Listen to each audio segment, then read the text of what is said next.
ਵਾਹਿਗੁਰੂ ਜੀ ਕਾ ਖਾਲਸਾ ਵਾਹਿਗੁਰੂ ਜੀ ਕੀ ਫਤਿਹ ਜੀ। ਸਾਰੇ ਵੀਰ ਭੈਣਾਂ ਨੂੰ ਸਵਾਗਤ ਹੈ ਜੀ ਤੁਹਾਡਾ ਸਾਰਿਆਂ ਦਾ ਆਨਲਾਈਨ ਗੁਰਮਤਿ ਕਲਾਸ ਵਿੱਚ।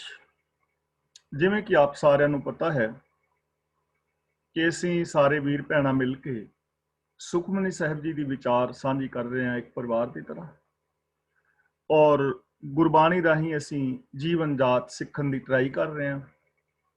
ਸੁਖਮਨੀ ਸਾਹਿਬ ਜੀ ਦੀ ਪਾਵਨ ਬਾਣੀ ਦਾ ਜੋ ਕੇਂਦਰੀ ਭਾਵ ਹੈ ਉਹ ਰਹਾਉ ਵਾਲੀਆਂ ਪੰਕਤੀਆਂ ਵਿੱਚ ਹੈ। ਸੁਖਮਨੀ ਸੁਖ ਅੰਮ੍ਰਿਤ ਪ੍ਰਭ ਨਾਮ ਭਗਤ ਜਨਾ ਕੇ ਮਨ ਵਿਸਰਾਮ। ਯਾਨੀ ਜੋ ਸੁੱਖਾਂ ਦੀ ਮਣੀ ਹੈ, ਸਾਰੇ ਸੁੱਖਾਂ ਦਾ ਜੋ ਮੂਲ ਹੈ ਉਹ ਹੈ ਰੱਬ ਦਾ ਹੁਕਮ।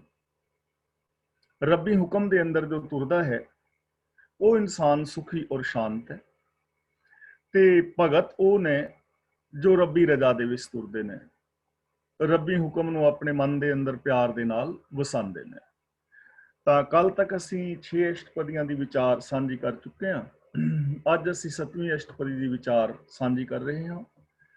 ਸ਼ਲੋਕ ਅਗਮ ਅਗਾਧ ਪਾਰ ਬ੍ਰਹਮ ਸੋਏ। ਅਗਮ ਦਾ ਮਤਲਬ ਅਪਹੁੰਚ, ਤੇ ਅਗਾਧ ਦਾ ਮਤਲਬ ਹੈ ਅਥਾਹ, ਜਿਹਦੀ ਥਾਂ ਨਾ ਪਾਈ ਜਾ ਸਕੇ। ਪਾਰ ਬ੍ਰਹਮ, ਜਿਹਦਾ ਪਾਰ ਨਾ ਪਾਇਆ ਜਾ ਸਕੇ। ਤੇ ਸੋਏ ਦਾ ਮਤਲਬ ਹੈ ਸਾਰ ਲੈਣ ਵਾਲਾ। ਪ੍ਰਭੂ ਪਰਮਾਤਮਾ ਸਾਰ ਲੈਣ ਵਾਲਾ ਹੈ, ਔਰ ਅਗੰਮ ਹੈ, ਅਪਹੁੰਚ ਹੈ, ਬੜਾ ਗਹਿਰਾ ਹੈ, ਅਥਾਹ ਹੈ, ਪਾਰ ਤੋਂ ਰਹਿਤ ਹੈ, ਔਰ ਸਭ ਦੀ ਸਾਰ ਲੈਣ ਵਾਲਾ।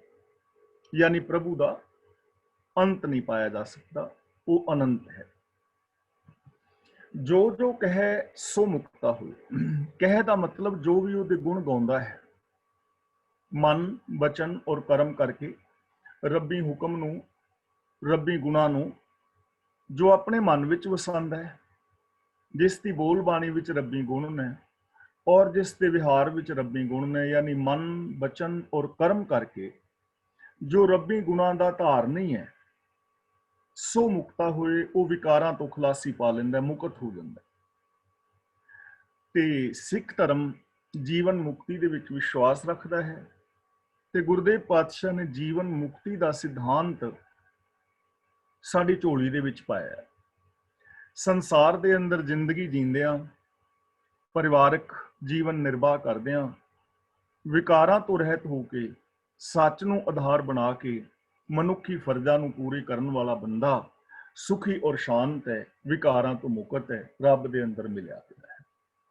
ਸੁਨ ਮੀਤਾ ਨਾਨਕ ਬਿਨਵੰਤਾ। ਇੱਥੇ ਨਾਨਕ ਸ਼ਬਦ ਦੇ ਕੱਕੇ ਥੱਲੇ ਔਂਕੜ ਹੈ, ਜਿਸ ਦਾ ਮਤਲਬ ਇਹ ਸਿੰਗੂਲਰ ਹੈ, ਔਰ ਕਰਤਾ ਕਾਰਕ ਇੱਕ ਵਚਨ ਹੈ। ਸੁਣ ਦਾ ਮਤਲਬ ਕਿ ਹੇ ਮਿੱਤਰ ਸੁਣ। ਧੰਨ ਧੰਨ ਸਾਹਿਬ ਸ੍ਰੀ ਗੁਰੂ ਅਰਜਨ ਪਾਤਸ਼ਾਹ ਜੀ ਬੇਨਤੀ ਕਰਦੇ ਨੇ ਕਿ ਹੇ ਮਿੱਤਰੋ ਸਰਵਣ ਕਰੋ। ਮੈਂ ਬੇਨਤੀ ਕਰਦਾ ਹਾਂ, ਸਾਧ ਜਨਾ ਕੀ ਅਚਰਜ ਕਥਾ। ਇੱਥੇ ਸਾਧ ਦਾ ਅਰਥ ਹੈ ਗੁਰੂ, ਤੇ ਜਨ ਸ਼ਬਦ ਇੱਥੇ ਬਹੁਵਚਨੀ ਹੈ, ਲੇਕਿਨ ਸਤਕਾਰ ਵਜੋਂ ਵਰਤਿਆ ਹੈ। ਇਹ ਚੀਜ਼ ਨੂੰ ਥੋੜਾ ਜਿਹਾ ਸਮਝਣ ਦਾ ਯਤਨ ਕਰਨਾ ਹੈ। ਜਿਵੇਂ ਮੈਂ ਕਿਸੇ ਨੂੰ ਕਹਿਣਾ ਵੀ ਵੀਰ ਤੂੰ ਪਾਣੀ ਲਿਆ, ਹੁਣ ਸਿੰਗੂਲਰ ਸ਼ਬਦ ਹੈ ਤੂੰ, ਇੱਕ ਵਾਸਤੇ। ਤੇ ਜੇ 2 3 4 ਜਣਿਆਂ ਨੂੰ ਕਹਿਣਾ ਹੋਵੇ ਕਿ ਤੁਸੀਂ ਪਾਣੀ ਲਿਆਓ ਤਾਂ ਉਹ ਬਹੁਵਚਨੀ ਹੋ ਜਾਏਗਾ।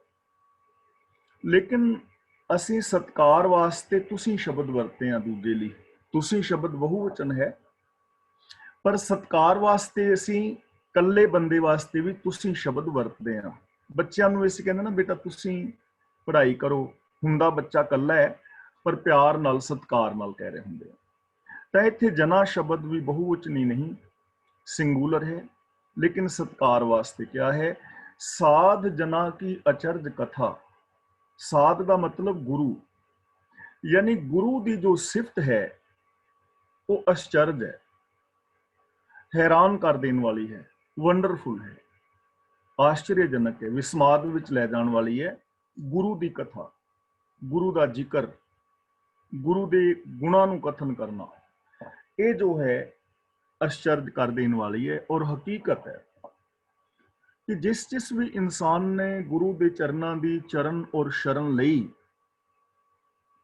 ਉਹਨਾਂ ਦੀ ਜ਼ਿੰਦਗੀ ਦੇ ਅੰਦਰ ਮਹਾਨ ਵੱਡੀਆਂ ਤਬਦੀਲੀਆਂ ਆਈਆਂ।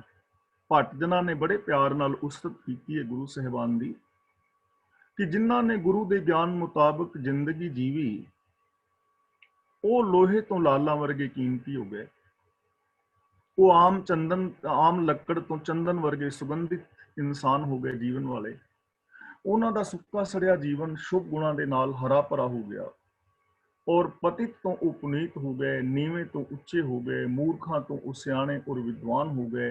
ਰੁਲਦੇ ਫਿਰਦੇ ਇਨਸਾਨ ਰੱਬ ਦੇ ਅੰਦਰ ਮਿਲ ਕੇ ਰੱਬ ਦਾ ਰੂਪ ਹੋ ਗਏ ਜਿਨ੍ਹਾਂ ਨੇ ਗੁਰੂ ਦੇ ਗਿਆਨ ਦੀ ਵਿਚਾਰ ਕੀਤੀ। ਤਾਂ ਗੁਰੂ ਦੀ ਮਹਿਮਾ, ਗੁਰੂ ਗਿਆਨ ਦੀ ਮਹਿਮਾ ਨੂੰ ਬਿਆਨ ਨਹੀਂ ਕੀਤਾ ਜਾ ਸਕਦਾ। ਜੇ ਕੋਈ ਗੁਰੂ ਦੇ ਦੱਸੇ ਰਾਹ ਤੇ ਚੱਲਦਾ ਹੈ ਤਾਂ ਹਕੀਕਤ ਹੈ ਉਸ ਦੀ ਜ਼ਿੰਦਗੀ ਅੰਦਰ ਹੈਰਾਨ ਕਰ ਦੇਣ ਵਾਲੀਆਂ ਤਬਦੀਲੀਆਂ ਆਉਂਦੀਆਂ ਨੇ, ਉਹ ਮਹਾਨ ਹੋ ਜਾਂਦਾ ਹੈ। ਅਗਲਾ ਬਚਨ ਕਰਦੇ ਨੇ ਕਿ ਹੁਣ ਗੁਰੂ ਸਾਹਿਬ ਦੀ ਸਿਫਤ ਕਰ ਰਹੇ ਨੇ, ਗੁਰੂ ਦੀ ਸ਼ਰਨ ਵਿੱਚ ਜਾਇਆ ਕੀ ਮਿਲਦਾ ਹੈ? ਸਾਧ ਕੈ ਸੰਗ ਮੁਖ ਉਜਲ ਹੋਤ। ਉਜਲ ਦਾ ਮਤਲਬ ਸਾਫ਼, ਮੁਖ ਉਜਲਾ ਹੋ ਜਾਂਦਾ ਹੈ, ਯਾਨੀ ਇੱਜ਼ਤ ਬਣਦੀ ਹੈ। ਜਿਨੀ ਨਾਮ ਧਿਆਇਆ ਗਏ ਮਸ਼ੱਕਤ ਕਾਲ, ਨਾਨਕ ਤੇ ਮੁਖ ਉਜਲੇ। ਉਜਲ ਦਾ ਮਤਲਬ ਪਵਿੱਤਰ ਹੋਣਾ, ਯਾਨੀ ਇੱਜ਼ਤ ਮਾਣ ਆਦਰ ਮਿਲਣਾ। ਜੋ ਗੁਰੂ ਦੇ ਚਰਨਾਂ ਦੀ ਸ਼ਰਨ ਵਿੱਚ ਆਉਂਦਾ ਹੈ ਉਹਦਾ ਮੁਖ ਉਜਵਲ ਹੋ ਜਾਂਦਾ ਹੈ, ਭਾਵ ਕਿ ਉਹਨੂੰ ਸੰਸਾਰ ਦੇ ਅੰਦਰ ਮਾਣ ਆਦਰ ਔਰ ਸਤਿਕਾਰ ਮਿਲਦਾ ਹੈ। ਤੇ ਹਕੀਕਤ ਹੈ ਇਸ ਦੁਨੀਆ ਵਿੱਚ ਜੇ ਅਸੀਂ ਇਤਿਹਾਸ ਵੱਲ ਝਾਤ ਮਾਰੀਏ ਤਾਂ ਜਿਨ੍ਹਾਂ ਲੋਕਾਂ ਨੇ ਗੁਰਮਤਿ ਆਸ਼ੇ ਅਨੁਸਾਰ ਜ਼ਿੰਦਗੀ ਜੀਵੀ ਉਹਨਾਂ ਨੂੰ ਮਾਣ ਆਦਰ ਔਰ ਸਤਿਕਾਰ ਮਿਲਿਆ, ਰਹਿੰਦੀ ਦੁਨੀਆ ਤੱਕ ਮਿਲਦਾ ਰਹੇਗਾ, ਅੱਜ ਵੀ ਮਿਲ ਰਿਹਾ ਹੈ। ਅੱਜ ਵੀ ਤੁਸੀਂ ਆਪਣੇ ਚੌਗਿਰਦੇ ਦੇਖੋ ਤਾਂ ਕੁਝ ਲੋਕ ਤੁਹਾਨੂੰ ਐਸੇ ਮਿਲ ਜਾਣਗੇ ਜਿਹੜੇ ਗੁਰਮਤਿ ਆਸ਼ੇ ਅਨੁਸਾਰ ਜ਼ਿੰਦਗੀ ਜੀ ਰਹੇ ਨੇ ਤੇ ਉਹਨਾਂ ਨੂੰ ਮਾਣ ਆਦਰ ਸਤਿਕਾਰ ਮਿਲਦਾ ਹੈ। ਆਉਣ ਵਾਲੇ ਸਮੇਂ ਵਿੱਚ ਵੀ ਜੋ ਗੁਰਬਾਣੀ ਅਨੁਸਾਰ ਜ਼ਿੰਦਗੀ ਜੀਣਗੇ ਉਹਨਾਂ ਦਾ ਮੁਖ ਉਜਲਾ ਹੋਏਗਾ, ਮਾਣ ਮਿਲੇਗਾ, ਕਿਉਂਕਿ ਉਹਨਾਂ ਨੇ ਕੋਈ ਮਾੜਾ ਕਰਮ ਕਰਨਾ ਹੀ ਨਹੀਂ।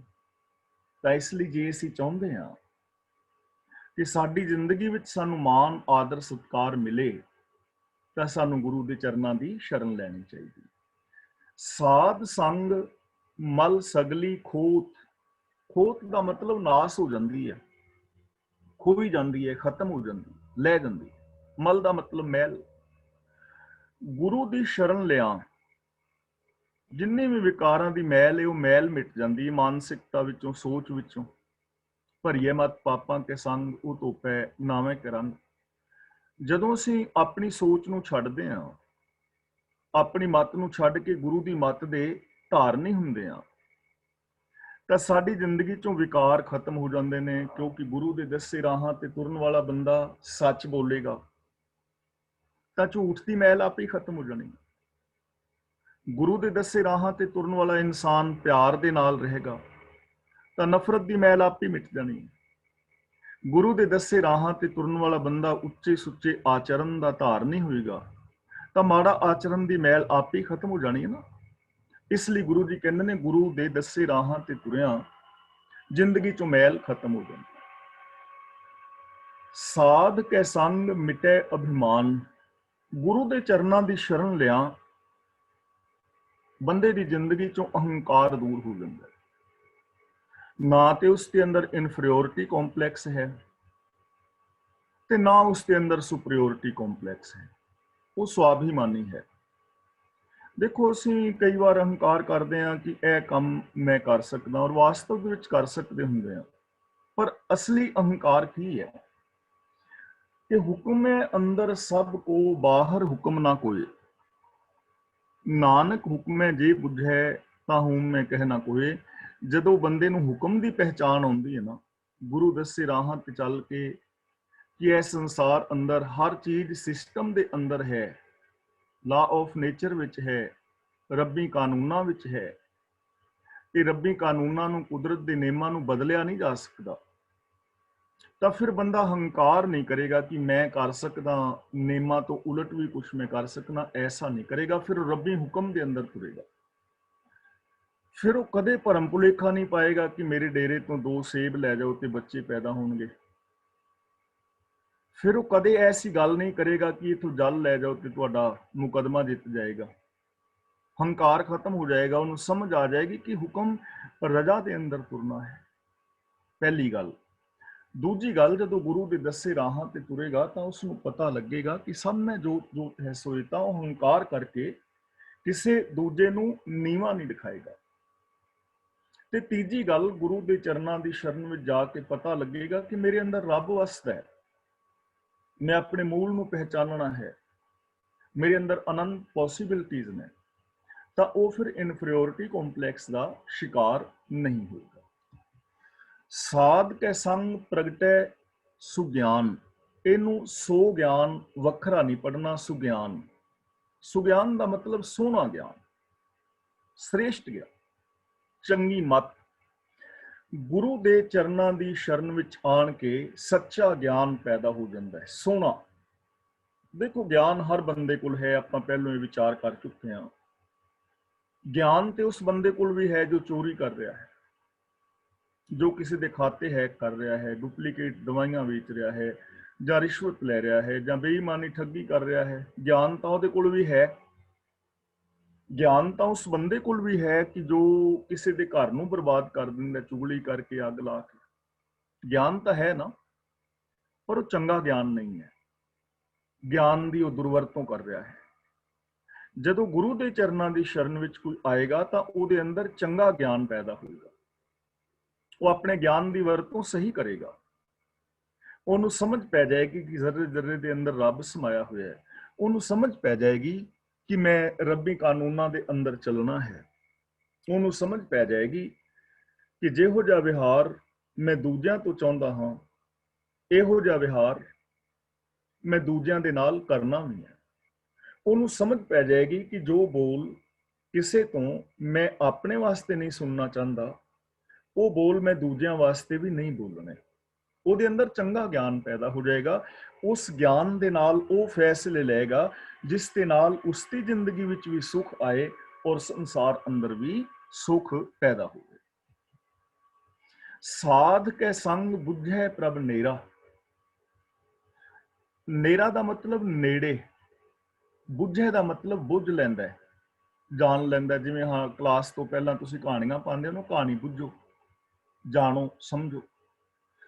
ਤਾਂ ਗੁਰੂ ਦੇ ਚਰਨਾਂ ਦੀ ਸ਼ਰਨ ਵਿੱਚ ਆ ਕੇ ਬੰਦਾ ਰੱਬ ਨੂੰ ਬਿਲਕੁਲ ਨੇੜੇ ਜਾਣ ਲੈਂਦਾ, ਸਮਝ ਲੈਂਦਾ। ਉਹਨੂੰ ਸਮਝ ਪੈ ਜਾਂਦੀ ਹੈ ਕਿ ਰੱਬ ਬਿਲਕੁਲ ਨੇੜੇ ਹੈ, ਰੱਬ ਦੂਰ ਨਹੀਂ। ਨਾ ਉੱਤੇ ਕਿਸੇ ਸੁਰਗ ਵਿੱਚ ਬੈਠਾ ਹੈ, ਨਾ ਰੱਬ ਕਿਤੇ ਜੰਨਤ ਵਿੱਚ ਬੈਠਾ ਹੈ, ਨਾ ਕਿਤੇ ਸੱਚਖੰਡ ਵਿੱਚ ਬੈਠਾ ਹੈ। ਨੇੜੇ ਹੈ, ਬਿਲਕੁਲ ਨੇੜੇ ਹੂੰ ਤੇ ਨੇੜੇ। ਭਗਤ ਰਵਿਦਾਸ ਜੀ ਨੇ ਸਾਨੂੰ ਬੜੇ ਪਿਆਰ ਨਾਲ ਸਮਝਾਇਆ ਹੈ। ਕਹਿਣ ਲੱਗੇ ਕਿ ਸਭ ਤੋਂ ਨੇੜੇ ਬੰਦੇ ਦੇ ਕੀ ਹੈ? ਤੇ ਬੰਦੇ ਨੇ ਕਿਹਾ, ਹੱਥ। ਸਾਡੇ ਸਭ ਤੋਂ ਨਜ਼ਦੀਕ ਹੱਥ ਹੈ ਨਾ। ਪਿਆਸ ਲੱਗਦੀ ਹੈ ਤੇ ਹੱਥ ਸਾਡੇ ਮੂੰਹ ਨੂੰ ਪਾਣੀ ਲਾਉਂਦਾ ਹੈ। ਸਿਰ ਦੁਖਦਾ ਹੈ, ਸਾਡਾ ਹੱਥ ਸਿਰ ਤੇ ਚਲਾ ਜਾਂਦਾ ਹੈ। ਮੋਢਾ ਦੁਖਦਾ ਹੈ, ਸਾਡਾ ਹੱਥ ਮੋਢੇ ਤੇ ਚਲਾ ਜਾਂਦਾ ਹੈ। ਯਾਨੀ ਹੱਥ ਨਜ਼ਦੀਕ ਹੈ ਬੰਦੇ। ਤੇ ਭਗਤ ਰਵਿਦਾਸ ਜੀ ਕਹਿੰਦੇ ਨੇ, ਬੰਦਿਆ ਰੱਬ ਤੇਰੇ ਹੱਥ ਨਾਲੋਂ ਵੀ ਨੇੜੇ ਹੈ। ਕਹੋ ਰਵਿਦਾਸ ਹਾਥ ਪੈ ਨੇੜੇ, ਸਹਿਜੇ ਹੋਏ ਸੋਈ। ਜੇ ਰੱਬ ਨਾ ਹੋਵੇ ਤਾਂ ਤੇਰਾ ਹੱਥ ਵੀ ਨਹੀਂ ਹਿੱਲੇਗਾ। ਤੇਰੇ ਅੰਦਰ ਸਮਾਇਆ ਹੋਇਆ ਹੈ, ਕਣ ਕਣ ਵਿੱਚ ਸਮਾਇਆ। ਉਹ ਇਹ ਸਮਝ ਲੈਂਦਾ ਹੈ। ਦੇਖੋ, ਗੱਲ ਕੇਵਲ ਸਮਝਣ ਦੀ ਹੈ, ਗੱਲ ਕੇਵਲ ਗੁਰਬਾਣੀ ਨੂੰ ਮੰਨਣ ਦੀ ਹੈ ਤੇ ਅਮਲ ਕਰਨ ਦੀ ਹੈ। ਜੇ ਅਸੀਂ ਹੁਣ ਗੁਰਬਾਣੀ ਦੀ ਇਸ ਚੀਜ਼ ਨੂੰ ਸਮਝ ਲਈਏ ਔਰ ਇਸ ਤੇ ਅਮਲ ਕਰ ਲਈਏ ਤਾਂ ਸਾਡੀਆਂ ਪ੍ਰੋਬਲਮ ਤੇ ਸਾਰੀਆਂ ਸੋਲਵ ਹੋ ਜਾਣਗੀਆਂ ਇੱਕ ਪਲ ਦੇ ਵਿੱਚ। ਗੁਰੂ ਜੀ ਕਹਿੰਦੇ ਨੇ, ਸਭ ਮੈਂ ਜੋਤ ਜੋਤ ਹੈ ਸੋਏ। ਜੋ ਦਿਸੈ ਸੋ ਤੇਰਾ ਰੂਪ, ਕਿ ਜੋ ਦਿਸ ਰਿਹਾ ਹੈ ਤੇਰਾ ਹੀ ਰੂਪ ਹੈ। ਸਾਰਾ ਸੰਸਾਰ ਜਿਹੜਾ ਅਸੀਂ ਵੇਖ ਰਹੇ ਹਾਂ ਰੱਬ ਦਾ ਰੂਪ ਹੈ ਨਾ। ਵਿਸ਼ ਸੰਸਾਰ ਤੁਮ ਦੇਖਦੇ, ਇਹ ਹਰ ਕਾ ਰੂਪ ਹੈ, ਹਰ ਰੂਪ ਨਦਰੀ ਆਇਆ। ਜੋ ਦਿਸੈ ਸੋ ਤੇਰਾ ਰੂਪ, ਸਭੈ ਘਟ ਰਾਮ ਬੋਲੇ, ਰਾਮਾ ਬੋਲੇ, ਰਾਮ ਬਿਨਾ ਕੋ ਬੋਲੇ ਰੇ। ਜੇ ਹੁਣ ਅਸੀਂ ਇਸ ਚੀਜ਼ ਤੇ ਅਮਲ ਕਰ ਲਈਏ ਤਾਂ ਦੱਸੋ, ਰੱਬ ਤੇ ਸਾਨੂੰ ਸਾਹਮਣੇ ਬੈਠਾ ਦਿਸ ਰਿਹਾ ਇੱਕ ਦੂਜੇ ਦੇ। ਪਰ ਪ੍ਰੋਬਲਮ ਇਹ ਹੈ ਕਿ ਅਸੀਂ ਗੁਰੂ ਦੇ ਬਚਨਾਂ ਨੂੰ ਜਾਂ ਤਾਂ ਗਹੁ ਦੇ ਨਾਲ ਪੜ੍ਹਿਆ ਨਹੀਂ, ਵਿਚਾਰਿਆ ਨਹੀਂ, ਤੇ ਜੇ ਪੜ੍ਹਿਆ ਵਿਚਾਰਿਆ ਤੇ ਅਸੀਂ ਅਮਲ ਨਹੀਂ ਕੀਤਾ। ਗੁਰੂ ਦੇ ਬਚਨਾਂ ਤੇ ਵਿਸ਼ਵਾਸ ਨਹੀਂ ਆਇਆ। ਉਹਨਾਂ ਲੋਕਾਂ ਤੇ ਵਿਸ਼ਵਾਸ ਆ ਗਿਆ ਜੋ ਕਹਿ ਰਹੇ ਨੇ ਸਮਾਧੀਆਂ ਲਾਉਣ ਦੇ ਨਾਲ ਰੱਬ ਮਿਲੇਗਾ, ਜੰਗਲਾਂ ਵਿੱਚ ਜਾਣ ਨਾਲ ਮਿਲੇਗਾ, ਤਿਆਗ ਕਰਨ ਨਾਲ ਮਿਲੇਗਾ, ਚੁੱਪ ਕਰਨ ਨਾਲ ਮਿਲੇਗਾ, ਸੁਚਮਤਾ ਨਾਲ ਮਿਲੇਗਾ। ਅਸੀਂ ਉਹਨਾਂ ਤੇ ਵਿਸ਼ਵਾਸ ਕੀਤਾ, ਗੁਰੂ ਤੇ ਵਿਸ਼ਵਾਸ ਨਹੀਂ ਨਾ ਕੀਤਾ। ਤਾਂ ਜਿਹੜਾ ਗੁਰੂ ਦੇ ਸ਼ਰਨ ਵਿੱਚ ਆਏਗਾ, ਮੀਨਸ ਕਿ ਆਪਣੀ ਈਗੋ ਨੂੰ ਤਿਆਗ ਦੇਵੇਗਾ, ਆਪਣੀ ਮੱਤ ਨੂੰ ਛੱਡ ਦੇਵੇਗਾ, ਉਹਨੂੰ ਰੱਬ ਨੇੜੇ ਦਿਸੇਗਾ, ਉਹਨੂੰ ਚਾਰ ਚਫੇਰੇ ਰੱਬ ਹੀ ਰੱਬ ਨਜ਼ਰੀ ਪਵੇਗਾ। ਲੇਕਿਨ ਇਹ ਉਹਦੀ ਗੱਲ ਹੈ ਜੋ ਆਪਣੀ ਮੱਤ ਨੂੰ ਛੱਡ ਕੇ ਗੁਰੂ ਦੀ ਸੋਚ ਨੂੰ ਅਪਣਾ ਲਵੇ। ਸਾਧ ਸੰਗ ਸਭ ਹੋਤ ਨਿਬੇਰਾ। ਨਿਬੇਰਾ ਦਾ ਮਤਲਬ ਨਿਬੇੜਾ। ਝਗੜੇ ਝਾਂਜੇ ਮੁੱਕ ਜਾਂਦੇ ਨੇ। ਅਸੀਂ ਕਹਿੰਦੇ ਨਾ ਕਿ ਸਾਡਾ ਝਗੜਾ ਚੱਲਦਾ ਸੀ ਤੇ ਯਾਰ ਅੱਜ ਸ਼ੁਕਰ ਹੈ ਅੱਜ ਨਿਬੜਿਆ, ਨਿਬੇੜਾ ਹੋ ਗਿਆ। ਵਿਵਾਦ ਸੀ ਕਿਸੇ ਭੈਣ ਭਰਾ ਨਾਲ, ਅੱਜ ਨਿਬੇੜਾ ਹੋ ਗਿਆ। ਤਾਂ ਗੁਰੂ ਪਾਤਸ਼ਾਹ ਜੀ ਕਹਿੰਦੇ ਨੇ ਜਦੋਂ ਕੋਈ ਗੁਰੂ ਦੇ ਚਰਨਾਂ ਦੀ ਸ਼ਰਨ ਲੈਂਦਾ ਨਾ, ਤਾਂ ਉਸ ਵਾਸਤੇ ਮਨ ਦੇ ਸੰਸਕਾਰਾਂ ਜਾਂ ਵਾਸਨਾ ਦਾ ਸਾਰਾ ਨਿਬੇੜਾ ਹੋ ਜਾਂਦਾ ਹੈ। ਯਾਨੀ ਉਹਦਾ ਜਿਹੜਾ ਮਨ ਹੈ ਉਹ ਮਨ ਦੇ ਪਾਸੇ ਜਾਂਦਾ ਹੀ ਨਹੀਂ। ਨਿਬੇੜਾ ਹੋ ਗਿਆ ਨਾ ਵੀ ਤੂੰ ਅੱਜ ਤੋਂ ਬਾਅਦ ਇਹ ਕੰਮ ਨਹੀਂ ਕਰਨਾ। ਘਰਾਂ ਵਿੱਚ ਕਈ ਵਾਰ ਪ੍ਰੋਬਲਮਸ ਆ ਜਾਂਦੀਆਂ ਨੇ ਤੇ ਫਿਰ ਅਖੀਰ ਹੁੰਦਾ ਵੀ ਸੱਜਣਾ ਵੀ ਤੂੰ ਇਹ ਕੰਮ ਨਹੀਂ ਕਰਨਾ, ਤੇ ਉਹ ਕਹਿੰਦਾ ਵੀ ਠੀਕ ਹੈ ਮੈਂ ਨਹੀਂ ਕਰਾਂਗਾ। ਨਿਬੇੜਾ ਹੋ ਗਿਆ ਨਾ। ਤਾਂ ਜਦੋਂ ਅਸੀਂ ਗੁਰੂ ਦੇ ਚਰਨਾਂ ਦੀ ਸ਼ਰਨ ਵਿੱਚ ਆਉਂਦੇ ਹਾਂ ਤਾਂ ਸਾਨੂੰ ਸਮਝ ਪੈ ਜਾਂਦੀ ਹੈ ਕਿ ਅਸੀਂ ਮਾੜੇ ਪਾਸੇ ਨਹੀਂ ਜਾਣਾ। ਨਿਬੇੜਾ ਹੋ ਗਿਆ ਤੇ ਇਸ ਗੱਲ ਨੂੰ ਮੰਨ ਲਿਆ ਤੇ ਜ਼ਿੰਦਗੀ ਸਹੀ ਰਾਹ ਤੇ ਆ ਗਈ। ਸਾਧ ਸੰਗ ਸਭ ਹੋਤ ਨਿਬੇਰਾ। ਜਿੰਨੇ ਵੀ ਝਗੜੇ ਝਾਂਜੇ ਨੇ ਸਾਰਿਆਂ ਦਾ ਨਿਬੇੜਾ ਹੋ ਜਾਂਦਾ। ਹੁਣ ਇਸ ਚੀਜ਼ ਨੂੰ ਆਪਣੇ ਨਾਲ ਰਿਲੇਟ ਕਰਕੇ ਵੇਖੀਏ। ਜੇ ਮੈਂ ਜੀਵਨ ਦੇ ਅੰਦਰ ਗੁਣਾਂ ਦਾ ਧਾਰਨੀ ਹੋ ਜਾਵਾਂ, ਸੁਖਮਨੀ ਸਾਹਿਬ ਜੀ ਦੀ ਇਸ ਪਾਵਨ ਪੰਕਤੀ ਨੂੰ ਪੜ੍ਹ ਕੇ ਵਿਕਾਰਾਂ ਵਾਲੀ ਸੋਚ ਹੀ ਮੇਰੇ ਅੰਦਰ ਪੈਦਾ ਨਾ ਹੋਵੇ, ਤਾਂ ਮੇਰੇ ਜੀਵਨ ਦਾ ਨਿਬੇੜਾ ਹੋ ਗਿਆ ਨਾ। ਦੁੱਖ ਜਿਹੜੇ ਆ ਰਹੇ ਸਨ ਉਹ ਨਹੀਂ ਆਣ। ਪਹਿਲੀ ਗੱਲ। ਦੂਜੀ ਗੱਲ ਇਹ ਹੈ ਕਿ ਜੇ ਮੇਰੇ ਪਰਿਵਾਰ ਦੇ ਜਿਹੜੇ ਮੈਂਬਰ ਨੇ ਉਹ ਇਸ ਚੀਜ਼ ਤੇ ਅਮਲ ਕਰ ਲੈਣ ਤਾਂ ਸਾਡੇ ਪਰਿਵਾਰ ਦੇ ਅੰਦਰ ਜਿਹੜੇ ਵਿਵਾਦ ਨੇ ਉਹ ਖਤਮ ਹੋ ਜਾਣਗੇ। ਨਿਬੇੜਾ ਤਾਂ ਹੀ ਨਹੀਂ ਨਾ ਹੁੰਦਾ, ਅਸੀਂ ਗੁਰੂ ਦੇ ਬਚਨਾਂ ਮੁਤਾਬਕ ਜ਼ਿੰਦਗੀ ਨਹੀਂ ਜੀਂਦੇ। ਤੇ ਜੇ ਇਹ ਸਾਰੀ ਚੀਜ਼ ਨੂੰ ਸਾਰੇ ਸਮਾਜ ਵਾਲੇ ਲੋਕ ਸਮਝ ਲੈਣ, ਰਾਜਨੀਤਿਕ ਲੋਕ ਸਮਝ ਲੈਣ, ਤਾਂ ਪੂਰੀ ਦੁਨੀਆ ਦੇ ਨਿਬੇੜੇ ਹੋ ਜਾਣਗੇ। ਕਿਉਂਕਿ ਨਿਬੇੜਾ ਤੇ ਹੋਇਆ ਪਿਆ ਕਿ ਵਿਕਾਰ ਵਾਲੇ ਪਾਸੇ ਨਹੀਂ ਜਾਣਾ। ਸਾਧ ਕੈ ਸੰਗ ਪਾਏ ਨਾਮ ਰਤਨ। ਗੁਰੂ ਦੀ ਸ਼ਰਨ ਵਿੱਚ ਜਾਣ ਦੇ ਨਾਲ ਮਨੁੱਖ ਨਾਮ ਰੂਪ ਰਤਨ ਲੱਭ ਲੈਂਦਾ। ਰਤਨ ਕੀਮਤੀ ਪਦਾਰਥ ਹੈ। ਤੇ ਇਸ ਦੁਨੀਆ ਵਿੱਚ ਸਭ ਤੋਂ ਕੀਮਤੀ ਸ਼ੈ ਕੀ ਹੈ? ਰੱਬ ਜਾਂ ਰੱਬ ਦਾ ਹੁਕਮ। ਸਾਡੀ ਇਸ ਦੁਨੀਆ ਵਿੱਚ ਸਭ ਤੋਂ ਕੀਮਤੀ ਚੀਜ਼ ਹੈ ਕੁਦਰਤ ਦਾ ਸਿਸਟਮ, ਲਾ ਆਫ ਨੇਚਰ, ਰੱਬ ਦਾ ਹੁਕਮ ਜਿਸ ਨੂੰ ਅਸੀਂ ਕਹਿੰਦੇ ਹਾਂ ਹੁਕਮ, ਰਜ਼ਾ, ਭਾਣਾ, ਸਭ ਤੋਂ ਕੀਮਤੀ ਹੈ। ਤੇ ਯਾਦ ਰੱਖਣਾ ਜੋ ਰੱਬੀ ਹੁਕਮ ਵਿੱਚ ਚੱਲਦਾ ਹੈ ਉਹ ਬੰਦਾ ਵੀ ਸਭ ਤੋਂ ਕੀਮਤੀ ਔਰ ਮਹਾਨ ਹੋ ਜਾਂਦਾ। ਜੇ ਅਸੀਂ ਗੁਰਬਾਣੀ ਦੇ ਦਿੱਤੇ ਵੇ ਆਫ ਲਾਈਫ ਨੂੰ ਅਪਣਾ ਲਈਏ ਤਾਂ ਅਸੀਂ ਮਹਾਨ ਹੋ ਸਕਦੇ ਹਾਂ। ਰਤਨਾ ਵਰਗੀ ਸਾਡੀ ਜ਼ਿੰਦਗੀ ਹੋ ਸਕਦੀ ਹੈ। ਇਤਿਹਾਸ ਵੱਲ ਝਾਤ ਮਾਰ ਕੇ ਦੇਖ ਲਓ, ਉਹ ਲੋਕ ਰਤਨਾ ਵਰਗੇ ਹੋ ਗਏ ਨੇ ਜਿਨ੍ਹਾਂ ਨੇ ਗੁਰਬਾਣੀ ਅਨੁਸਾਰ ਜ਼ਿੰਦਗੀ ਜੀਵੀ ਹੈ। ਮੈਂ ਰੋਜ਼ ਬੇਨਤੀ ਕਰਨਾ ਨਾ, ਅਰਦਾਸ ਦੇ ਅੰਦਰ ਨਾਮ ਸ਼ਾਮਲ ਨੇ ਨਾ ਉਹਨਾਂ ਦੇ ਸ਼ਾਮਲ ਨੇ ਜਿਨ੍ਹਾਂ ਨੇ ਇਸ ਹੁਕਮ ਨੂੰ ਫੋਲੋ ਕੀਤਾ, ਵੇ ਆਫ ਲਾਈਫ ਨੂੰ ਫੋਲੋ ਕੀਤਾ ਜੋ ਗੁਰੂ ਜੀ ਨੇ ਦਿੱਤੀ ਹੈ। ਤਾਂ ਜਦੋਂ ਗੁਰੂ ਦੇ ਚਰਨਾਂ ਦੀ ਸ਼ਰਨ ਵਿੱਚ ਜਾਂਦਾ ਹੈ ਤਾਂ ਉਹ ਇਸ ਹੁਕਮ ਰੂਪ ਰਤਨ ਨੂੰ ਪਾ ਲੈਂਦਾ ਹੈ। ਉਹਨੂੰ ਸਮਝ ਆ ਜਾਂਦੀ ਹੈ ਕਿ ਦੁਨੀਆ ਦੀ ਹਰ ਚੀਜ਼ ਹੁਕਮ ਦੇ ਅੰਦਰ ਹੈ। ਉਸ ਹੁਕਮ ਤੋਂ ਬਾਹਰ ਮੈਨੂੰ ਕੁਝ ਮਿਲ ਨਹੀਂ ਸਕਦਾ, ਪਰ ਹੁਕਮ ਦੇ ਅੰਦਰ ਰਹਿ ਕੇ ਮੈਂ ਬਹੁਤ ਕੁਝ ਪਾ ਸਕਦਾ। ਸਾਧ ਕੈ ਸੰਗ ਏਕ ਉਪਰ ਜਤਨ। ਜਤਨ ਦਾ ਮਤਲਬ ਯਤਨ, ਉਦਮ। ਗੁਰੂ ਦੇ ਚਰਨਾਂ ਦੀ ਸ਼ਰਨ ਵਿੱਚ ਰਿਹਾ, ਇੱਕ ਰੱਬ ਵਾਸਤੇ ਯਤਨ ਕਰਦਾ ਹੈ ਬੰਦਾ, ਇੱਕ ਵਾਸਤੇ ਕਿ ਮੈਂ ਇੱਕ ਦੇ ਨਾਲ ਮਿਲ ਜਾਵਾਂ। ਉਹਦਾ ਯਤਨ ਇਹ ਹੁੰਦਾ ਹੈ ਕਿ ਇਹ ਸਾਰੇ ਸੰਸਾਰ ਦੇ ਅੰਦਰ ਮੈਂ ਇੱਕ ਨੂੰ ਵੇਖਾਂ, ਕਿਉਂਕਿ ਇੱਕ ਪਸਰਿਆ ਹੋਇਆ ਨਾ, ਇੱਕ ਓੰਕਾਰ, ਇੱਕ ਹੀ ਪਸਰਿਆ ਹੋਇਆ ਹੈ। ਕਣ ਕਣ ਦੇ ਅੰਦਰ ਇੱਕ ਹੀ ਸਮਾਇਆ ਹੋਇਆ ਹੈ। ਤੇ ਯਾਦ ਰੱਖਣਾ ਅਸੀਂ ਯਤਨ ਕਰਨਾ ਹੈ ਇੱਕ ਹੋਣ ਵਾਸਤੇ। ਰੱਬ ਦੇ ਅੰਦਰ ਅਭੇਦ ਹੋਣ ਵਾਸਤੇ ਇੱਕ ਬੂੰਦ ਯਤਨ ਕਰੇ ਸਮੁੰਦਰ ਵਿੱਚ ਮਿਲਣ ਲਈ ਤਾਂ ਉਹ ਸਮੁੰਦਰ ਹੋ ਜਾਏਗੀ। ਜੇ ਅਸੀਂ ਆਪਣੀ ਸੋਚ ਨੂੰ ਰੱਬੀ ਸੋਚ ਦੇ ਅੰਦਰ, ਗੁਰੂ ਦੀ ਸੋਚ ਦੇ ਅੰਦਰ ਮਿਲਾ ਦੇਈਏ ਤਾਂ ਅਸੀਂ ਰੱਬ ਵਰਗੇ ਹੋ ਜਾਵਾਂਗੇ, ਉਹ ਫਿਰ ਬੰਦਾ ਇੱਕ ਵਾਸਤੇ ਯਤਨ ਕਰਦਾ ਹੈ। ਹੁਣ ਇਹ ਚੀਜ਼ ਨੂੰ ਆਪਣੇ ਜੀਵਨ ਨਾਲ ਥੋੜਾ ਜਿਹਾ ਰਿਲੇਟ ਕਰਨਾ ਹੈ। ਅਸੀਂ ਇੱਕ ਨੂੰ ਤੇ ਮੰਨ ਰਹੇ ਹਾਂ, ਪਰ ਕੀ ਅਸੀਂ ਅੰਦਰੋਂ ਬਾਹਰੋਂ ਇੱਕ ਹਾਂ? ਆਮ ਜੋ ਮਨੁੱਖਤਾ ਹੈ, ਬਹੁ ਗਿਣਤੀ, ਬੜੇ ਚੰਗੇ ਚੰਗੇ ਲੋਕ ਨੇ ਇਸ ਦੁਨੀਆ ਵਿੱਚ, ਪਰ ਅੰਦਰੋਂ ਬਾਹਰੋਂ ਬੰਦਾ ਇੱਕ ਹੋਏ, ਜੈਸੀ ਮੈਂਟੈਲਿਟੀ ਹੈ ਵੈਸੇ ਬੋਲ ਹੋਣ, ਵੈਸਾ ਵਿਹਾਰ ਹੋਵੇ, ਕਿੰਨੇ ਕੁ ਲੋਕ ਤੁਹਾਨੂੰ ਐਸੇ ਮਿਲਣਗੇ? ਬਹੁਤ ਘੱਟ ਨਾ। ਇਸ ਲਈ ਜਿਨ ਮਨ ਹੋਰ ਮੁਖ ਹੋਰ ਸੇ ਕਾਂਢੇ ਕੱਚਿਆ, ਜਿਨ੍ਹਾਂ ਦੇ ਮਨ ਵਿੱਚ ਕੁਝ ਹੋਰ ਹੈ, ਜੀਵਨ ਵਿੱਚ ਕੁਝ ਹੋਰ, ਵਿਹਾਰ ਵਿੱਚ ਕੁਝ ਹੋਰ ਹੈ, ਉਹ ਕੱਚੇ ਨੇ, ਤੇ ਉਹ ਲੋਕ ਆਪਣੀ ਜ਼ਿੰਦਗੀ ਬਰਬਾਦ ਕਰ ਦਿੰਦੇ ਨੇ। ਉਹ ਇਸ ਸਮਾਜ ਨੂੰ ਵੀ ਬਰਬਾਦ ਕਰ ਦਿੰਦੇ ਨੇ।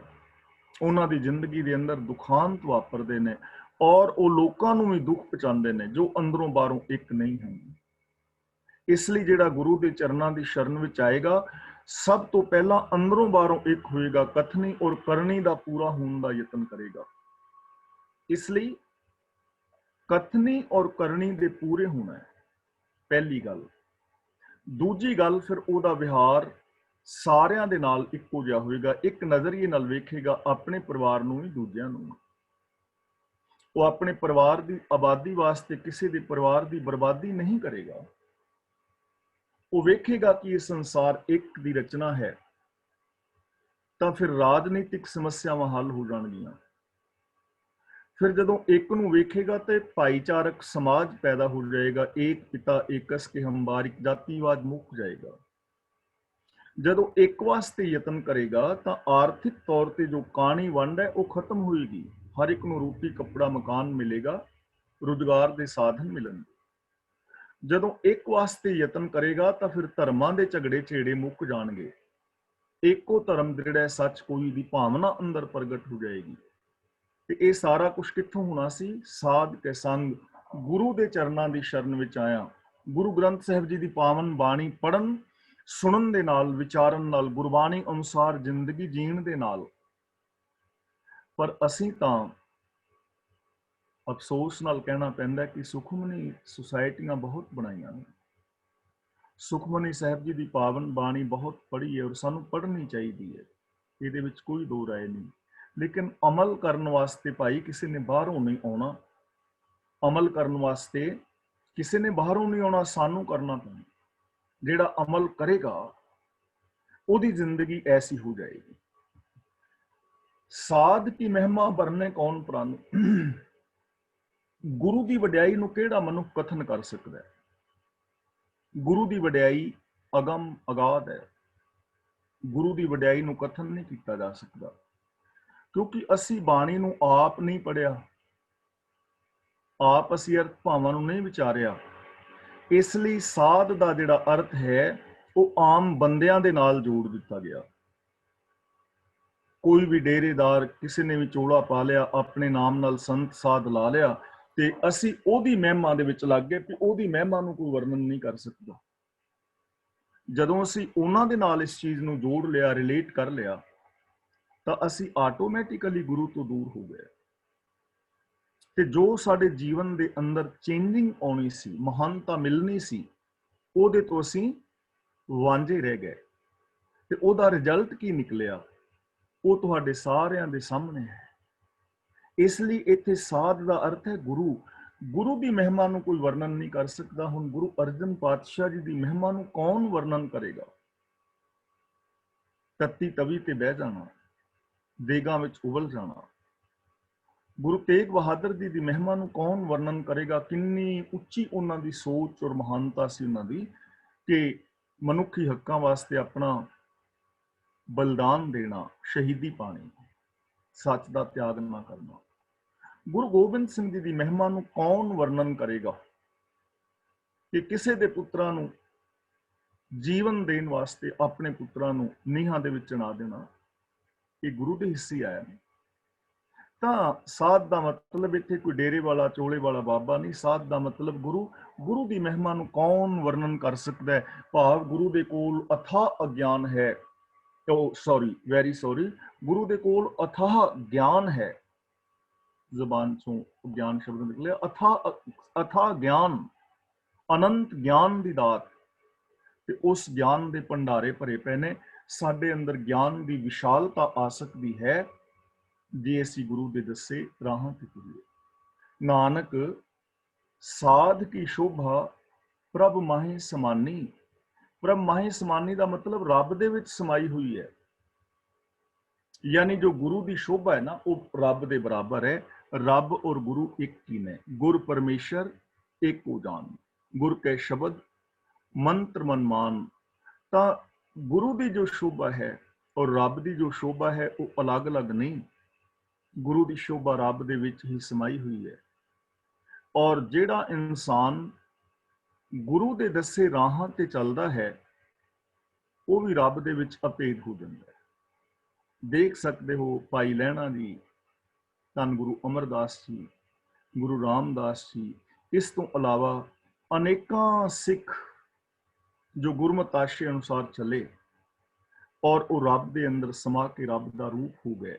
ਇਸ ਲਈ ਜੋ ਗੁਰੂ ਦੀ ਸ਼ੋਭਾ ਹੈ ਉਹ ਰੱਬ ਦੀ ਸ਼ੋਭਾ ਹੀ ਹੈ। ਅਗਲਾ ਬਚਨ ਗੁਰਦੇਵ ਪਾਤਸ਼ਾਹ ਕਰਦੇ ਨੇ, ਸਾਧ ਕੈ ਸੰਗ ਅਗੋਚਰ ਮਿਲੇ। ਅਗੋਚਰ ਉਹ ਜੋ ਸਰੀਰਕ ਇੰਦਰੀਆਂ ਦੀ ਪਹੁੰਚ ਤੋਂ ਪਰੇ ਹੈ। ਆ ਪਲਸ ਗੋ ਪਲਸ ਚਰ, ਜਿਹੜਾ ਇੰਦਰੀਆਂ ਦਾ ਵਿਸ਼ਾ ਨਹੀਂ ਹੈ।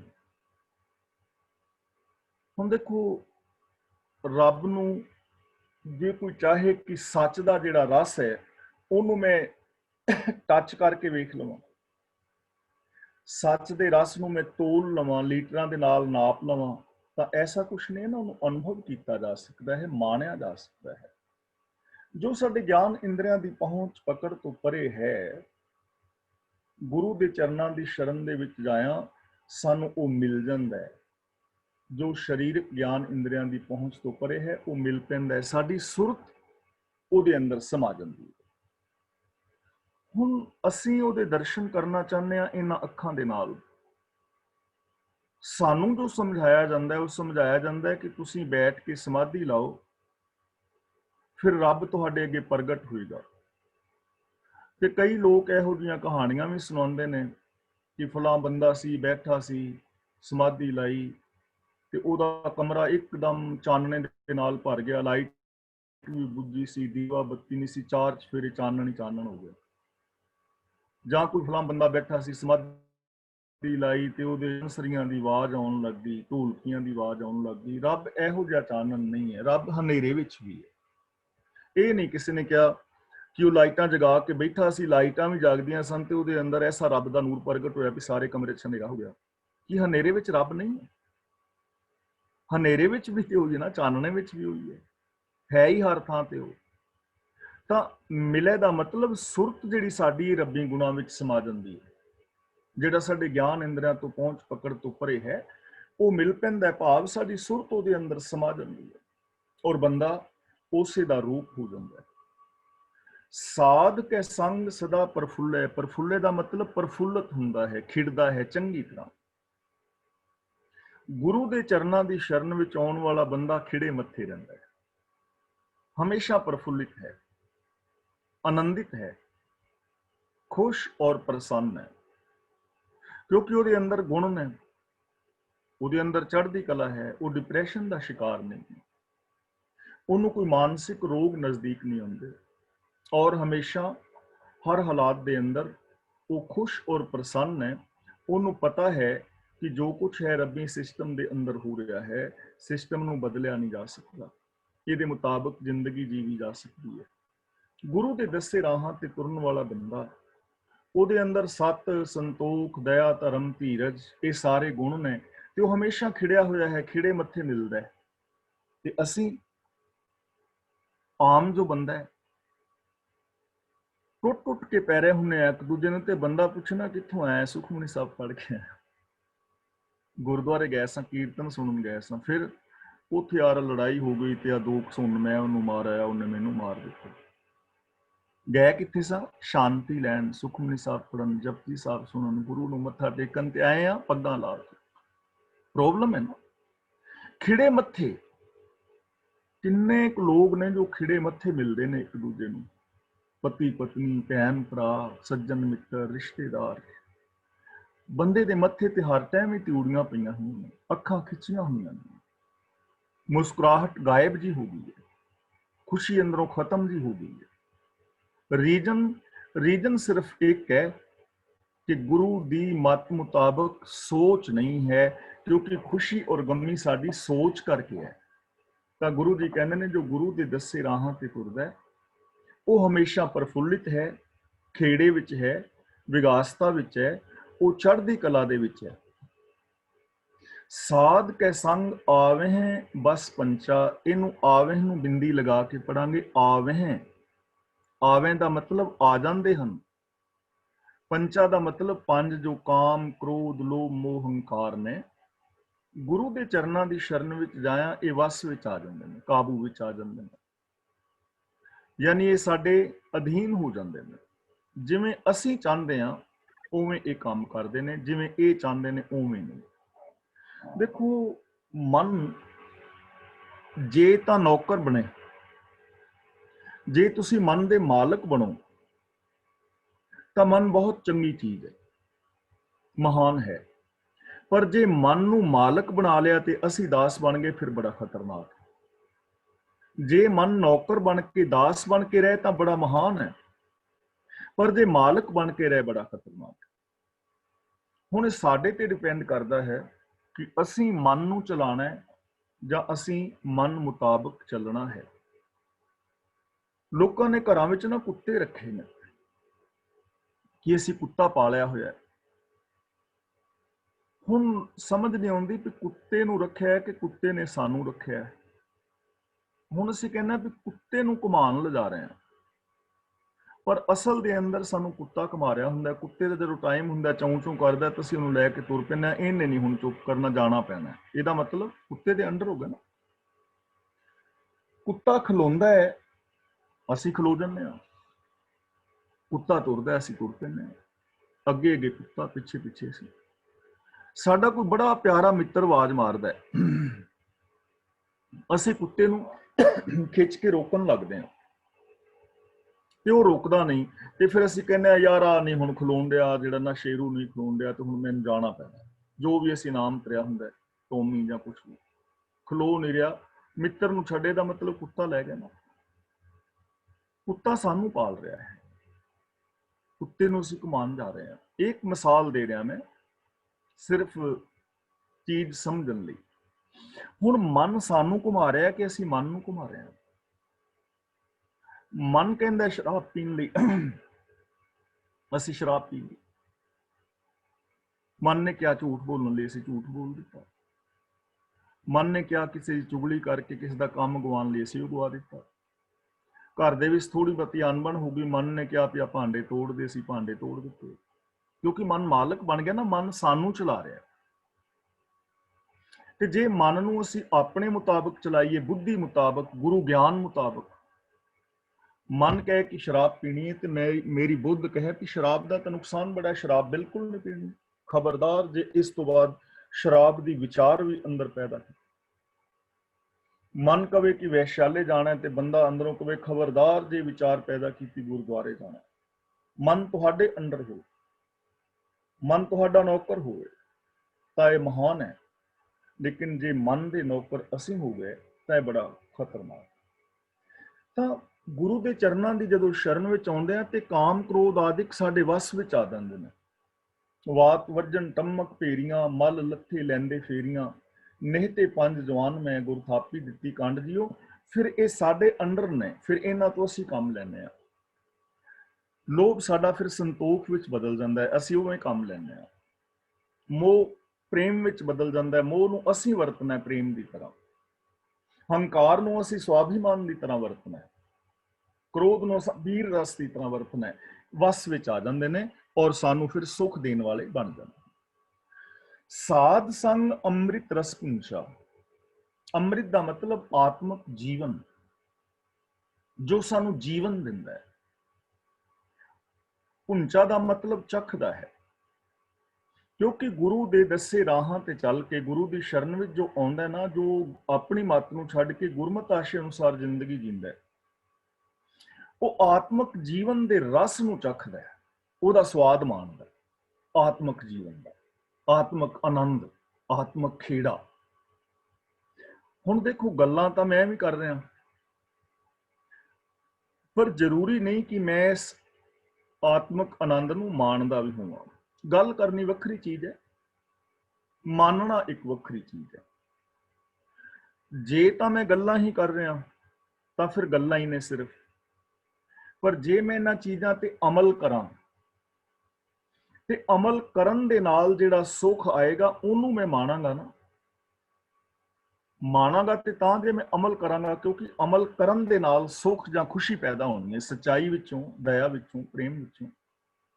ਮੈਂ ਮਨ, ਬਚਨ, ਕਰਮ ਕਰਕੇ ਸੱਚਾ ਵਿਹਾਰ ਕਰਾਂਗਾ ਤਾਂ ਜਿਹੜਾ ਉਹਦੇ ਚੋਂ ਖੁਸ਼ੀ ਮਿਲੇਗੀ ਤਾਂ ਹੀ ਮਾਣ ਸਕਾਂਗਾ ਨਾ, ਝੂਠ ਬੋਲ ਕੇ ਤਾਂ ਨਹੀਂ। ਤਾਂ ਗੁਰੂ ਦੇ ਦੱਸੇ ਰਾਹਾਂ ਤੇ ਜੋ ਚੱਲਦਾ ਹੈ ਉਹ ਆਤਮਿਕ ਜੀਵਨ ਦਾ ਆਨੰਦ ਮਾਣਦਾ ਹੈ, ਉਹ ਆਤਮਿਕ ਖੇੜਾ ਮਾਣਦਾ ਹੈ। ਚੜ੍ਹਦੀ ਕਲਾ ਕੀ ਹੁੰਦੀ ਹੈ ਇਹ ਸਿਰਫ ਉਹ ਹੀ ਜਾਣਦਾ ਜੋ ਚੜ੍ਹਦੀ ਕਲਾ ਵਿੱਚ ਰਹਿੰਦਾ ਹੈ। ਪੋਜ਼ਿਟਿਵ ਸਕਾਰਾਤਮਕ ਸੋਚ ਕੀ ਹੈ, ਉਹਦੀ ਖੁਸ਼ੀ ਕੀ ਹੈ, ਉਹ ਜਾਣਦਾ ਹੈ ਜਿਸ ਦੀ ਸਕਾਰਾਤਮਕ ਸੋਚ ਹੈ, ਜੋ ਇੱਥੇ ਅਮਲ ਕਰ ਰਿਹਾ ਹੈ। ਹੁਣ ਇੱਕ ਬੰਦੇ ਨੇ ਥਿਊਰੀ ਪੜ੍ਹ ਲਈ ਹੈ, ਸਿੰਪਲ ਜੀ ਗੱਲ ਹੈ, ਮੈਂ ਤੁਹਾਡੇ ਤੋਂ ਪੁੱਛਾਂ ਵੀ ਮੈਨੂੰ ਕਾਰ ਚਲਾਣੀ ਸਿਖਾ ਦਿਓ, ਤੇ ਤੁਸੀਂ ਕਹੋਗੇ ਵੀਰ ਸਿੰਪਲ ਗੱਲ ਹੈਗੀ ਹੈ, ਇਹ ਕਾਰ ਦਾ ਕਲੱਚ ਹੈ, ਇਹ ਬ੍ਰੇਕ ਹੈ, ਇਹ ਐਕਸੀਲੇਟਰ ਹੈ, ਗੇਅਰ ਹੈਗਾ, ਤੇ ਇਹਨਾਂ ਸ਼ੀਸ਼ੇ ਸੈੱਟ ਕਰਨੇ ਨੇ, ਚਾਬੀ ਲਾਣੀ, ਕਾਰ ਸਟਾਰਟ ਹੋ ਜਾਏਗੀ, ਤੇ ਕਲੱਚ ਦੱਬਣਾ, ਗੇਅਰ ਲਗਾ ਕੇ ਹੌਲੀ ਹੌਲੀ ਕਲੱਚ ਛੱਡ ਦੇਣਾ, ਰੇਸ ਦੇਣੀ ਤੇ ਕਾਰ ਚੱਲ ਜਾਏਗੀ। ਸਿੰਪਲ ਗੱਲ। ਹੁਣ ਤੁਸੀਂ ਮੈਨੂੰ ਦੱਸ ਦਿੱਤੀ ਨਾ, ਤੇ ਕੀ ਇਹਨਾਂ ਦੱਸਣ ਦੇ ਨਾਲ ਕਾਰ ਚੱਲ ਜਾਏਗੀ? ਕੀ ਮੈਂ ਇਹਨਾਂ ਸੁਣ ਕੇ ਤੇ ਕਾਰ ਚਲਾ ਸਕਣਾ? ਮੈਨੂੰ ਪ੍ਰੈਕਟਿਸ ਕਰਨੀ ਪਵੇਗੀ ਨਾ। ਚੱਲ ਜਾਏਗੀ ਲੇਕਿਨ ਪ੍ਰੈਕਟਿਸ ਕਰਨੀ ਪਵੇਗੀ, ਅਮਲ ਵਿੱਚ ਲਿਆਵਾਂਗਾ ਇਹਨਾਂ ਚੀਜ਼ਾਂ ਨੂੰ ਤਾਂ ਹੀ ਹੈ ਨਾ। ਕੋਈ 20-25 ਲੈਸਨ ਲਵਾਂਗਾ ਜਾਂ ਜੋ ਵੀ, ਚੱਲ ਜਾਏਗੀ ਪਰ ਪ੍ਰੈਕਟਿਸ ਕਰਨੀ ਪਵੇਗੀ ਨਾ। ਹੁਣ ਗੁਰੂ ਜੀ ਨੇ ਸਾਨੂੰ ਦੱਸ ਦਿੱਤਾ ਕਿ ਰੱਬ ਵਰਗੀ ਜ਼ਿੰਦਗੀ ਤੁਹਾਡੀ ਐਵੇਂ ਹੋ ਸਕਦੀ ਹੈ, ਰੱਬ ਦੇ ਮਿਲਾਪ ਦਾ ਆਨੰਦ ਤੁਸੀਂ ਐਵੇਂ ਮਾਣ ਸਕਦੇ ਹੋ, ਆਤਮਿਕ ਜ਼ਿੰਦਗੀ ਜੀ ਸਕਦੇ ਹੋ, ਵਾਸਤਵ ਵਿੱਚ ਜੀ ਸਕਦੇ ਹਾਂ। ਪਰ ਜੀਵਾਂਗੇ ਤੇ ਤਾਂ ਜੇ ਅਮਲ ਕਰਾਂਗੇ ਨਾ। ਜਿਵੇਂ ਤੁਸੀਂ ਦੱਸਿਆ ਕਾਰ ਉਵੇਂ ਹੀ ਚੱਲਣੀ ਹੈ, ਮੈਂ ਚਲਾ ਸਕਦਾ, ਪਰ ਚਲਾਵਾਂਗਾ ਤਾਂ ਜੇ ਅਮਲ ਕਰਾਂਗਾ ਤਾਂ। ਗੁਰੂ ਜੀ ਨੇ ਸਿੰਪਲ ਵੇ ਨਾਲ ਸਾਨੂੰ ਸਮਝਾ ਦਿੱਤਾ ਕਿ ਇਹ ਸਾਰਾ ਕੁਝ ਰੱਬ ਹੈ, ਰੱਬ ਦਾ ਹੁਕਮ ਹੈ, ਗੁਰੂ ਦੇ ਦੱਸੇ ਰਾਹਾਂ ਤੇ ਤੁਰੋਗੇ, ਆਤਮਿਕ ਆਨੰਦ ਮਾਣ ਲਓਗੇ। ਪਰ ਹੁਣ ਮਾਣਾਂਗੇ ਤੇ ਤਾਂ ਨਾ ਜੇ ਅਮਲ ਕਰਾਂਗੇ ਤਾਂ। ਅਗਲਾ ਵਚਨ ਕਰਦੇ ਨੇ, ਸਾਧ ਸੰਗ ਹੋਏ ਸਭ ਕੀ ਰੇਨ। ਰੇਨ ਦਾ ਮਤਲਬ ਧੂੜ। ਜੋ ਗੁਰੂ ਦੀ ਸ਼ਰਨ ਵਿੱਚ ਆਉਂਦਾ ਨਾ, ਉਹਦੀ ਇਹ ਨਿਸ਼ਾਨੀ ਹੈ ਕਿ ਉਹ ਸਾਰਿਆਂ ਦੇ ਚਰਨਾਂ ਦੀ ਧੂੜ ਬਣ ਜਾਂਦਾ। ਭਾਵ ਉਹਦੇ ਅੰਦਰ ਨਿਮਰਤਾ ਆ ਜਾਂਦੀ ਹੈ। ਇਹ ਨਹੀਂ ਕਿ ਧੂੜ ਦੇ ਵਿੱਚ ਲੇਟਦਾ ਫਿਰਦਾ। ਸਾਰਿਆਂ ਦੀ ਚਰਨ ਧੂੜ ਹੋਣ ਦਾ ਮਤਲਬ ਨਿਮਰਤਾ। ਉਹ ਹੰਕਾਰ ਭਰੇ ਬੋਲ ਨਹੀਂ ਆਕੜ ਆਕੜ ਕੇ ਬੋਲਦਾ, ਉਹਦੇ ਅੰਦਰ ਨਿਮਰਤਾ ਹੁੰਦੀ ਹੈ, ਉਹਦੇ ਅੰਦਰ ਮਿਠਾਸ ਹੁੰਦੀ ਹੈ, ਉਹਦੇ ਅੰਦਰ ਪੇਸ਼ੈਂਸ ਹੁੰਦਾ ਹੈ, ਉਹਦੇ ਅੰਦਰ ਦਇਆ ਹੁੰਦੀ ਹੈ, ਇਨਸਾਨੀਅਤ ਹੁੰਦੀ ਹੈ। ਬੜੇ ਪਿਆਰ ਦੇ ਨਾਲ ਕਿਸੇ ਦੀ ਗੱਲ ਨੂੰ ਸੁਣਦਾ ਹੈ। ਜੇ ਕਿਸੇ ਨੂੰ ਕਿਸੇ ਗੱਲ ਤੋਂ ਟੋਕਣਾ ਵੀ ਹੈ ਨਾ, ਤਾਂ ਈਰਖਾ ਦੇ ਨਾਲ ਨਹੀਂ, ਉਹ ਬੜੇ ਪਿਆਰ ਨਿਮਰਤਾ ਦੇ ਨਾਲ ਸਮਝਾਏਗਾ ਕਿ ਬੇਟਾ ਜਾਂ ਵੀਰ ਜਾਂ ਧੀ ਜਾਂ ਭੈਣ, ਇਹ ਜੋ ਤੁਸੀਂ ਕਰ ਰਹੇ ਹੋ ਨਾ, ਇਹਦਾ ਰਿਜ਼ਲਟ ਗਲਤ ਨਿਕਲੇਗਾ, ਇਹ ਤੁਹਾਡੇ ਨੁਕਸਾਨ ਵਿੱਚ ਹੈ। ਬੜੇ ਪਿਆਰ ਦੇ ਨਾਲ ਉਹਦੇ ਵਿਹਾਰ ਵਿੱਚ ਮਿਠਾਸ ਹੋਏਗੀ, ਨਿਮਰਤਾ ਹੋਏਗੀ। ਤੇ ਯਾਦ ਰੱਖਣਾ, ਜਿਸ ਦੀ ਜ਼ਿੰਦਗੀ ਵਿੱਚ ਨਿਮਰਤਾ ਹੈ ਨਾ, ਉੱਥੇ ਹੀ ਗੁਣ ਹੈ, ਉੱਥੇ ਹੀ ਜੀਵਨ ਦਾ ਤੱਤ ਸਾਰ ਹੈ। ਮਿੱਠਤ ਨੀਵੀਂ ਨਾਨਕਾ, ਗੁਣ ਚੰਗਿਆਈਆਂ ਤੱਤ। ਤੇ ਜਿੱਥੇ ਨਿਮਰਤਾ ਹੈ ਉੱਥੇ ਹੀ ਸੁੱਖ ਨੇ। ਗੁਰੂ ਦੇ ਦੱਸੇ ਰਾਹਾਂ ਤੇ ਚੱਲਣ ਵਾਲਾ ਬੰਦਾ ਨਿਮਰਤਾ ਦੇ ਵਿੱਚ ਆ ਜਾਂਦਾ ਹੈ, ਉਹਦੀ ਜ਼ਿੰਦਗੀ ਚੋਂ ਈਗੋ ਮਿਟ ਜਾਂਦੀ ਹੈ। ਸਾਧ ਕੇ ਸੰਗ ਮਨੋਹਰ ਬੈਨ। ਮਨੋਹਰ ਦਾ ਮਤਲਬ ਮਨ ਨੂੰ ਮੋਹ ਲੈਣ ਵਾਲੇ, ਮਨ ਨੂੰ ਖਿੱਚ ਪਾਉਣ ਵਾਲੇ। ਬੈਨ ਦਾ ਮਤਲਬ ਬਚਨ, ਬੋਲ। ਗੁਰੂ ਦੇ ਚਰਨਾਂ ਦੀ ਸ਼ਰਨ ਲਿਆ, ਗੁਰੂ ਦੇ ਦੱਸੇ ਰਾਹਾਂ ਤੇ ਤੁਰਿਆ, ਜਿਹੜੇ ਬੋਲ ਬਾਣੀ ਹੈ ਨਾ, ਉਹ ਮਨ ਨੂੰ ਮੋਹ ਲੈਣ ਵਾਲੀ ਹੋ ਜਾਂਦੀ। ਐਸੇ ਮਿੱਠੇ ਪਿਆਰੇ ਸਕਾਰਾਤਮਕ ਬੋਲ ਜੋ ਦੂਜਿਆਂ ਦੇ ਮਨ ਨੂੰ ਮੋਹ ਲੈਂਦੇ ਨੇ, ਜੋ ਦੂਜਿਆਂ ਨੂੰ ਬੜੇ ਮਿੱਠੇ ਲੱਗਦੇ ਨੇ। ਮੈਂ ਪਹਿਲਾਂ ਵੀ ਇੱਕ ਦਿਨ ਬੇਨਤੀ ਕੀਤੀ ਸੀ, ਕੁਝ ਲੋਕਾਂ ਦੇ ਬੋਲ ਉਸ ਚਿੱਠੀ ਵਰਗੇ ਹੁੰਦੇ ਨੇ ਜਿਹਨੂੰ ਬਾਰ-ਬਾਰ ਪੜ੍ਹਨ ਤੇ ਜੀ ਕਰਦਾ। ਕੁਝ ਲੋਕਾਂ ਦੇ ਬੋਲ ਇੰਨੇ ਪਿਆਰੇ, ਮਿੱਠੇ ਔਰ ਸਕਾਰਾਤਮਕ ਹੁੰਦੇ ਨੇ ਕਿ ਜੀ ਕਰਦਾ ਹੈ ਇਹ ਬੰਦਾ ਜਾਂ ਭੈਣ ਬੋਲਦਾ ਜਾਏ ਤੇ ਮੈਂ ਸੁਣਦਾ ਜਾਵਾਂ। ਕੰਨ ਰੱਜਦੇ ਨਹੀਂ ਸੁਣ ਕੇ।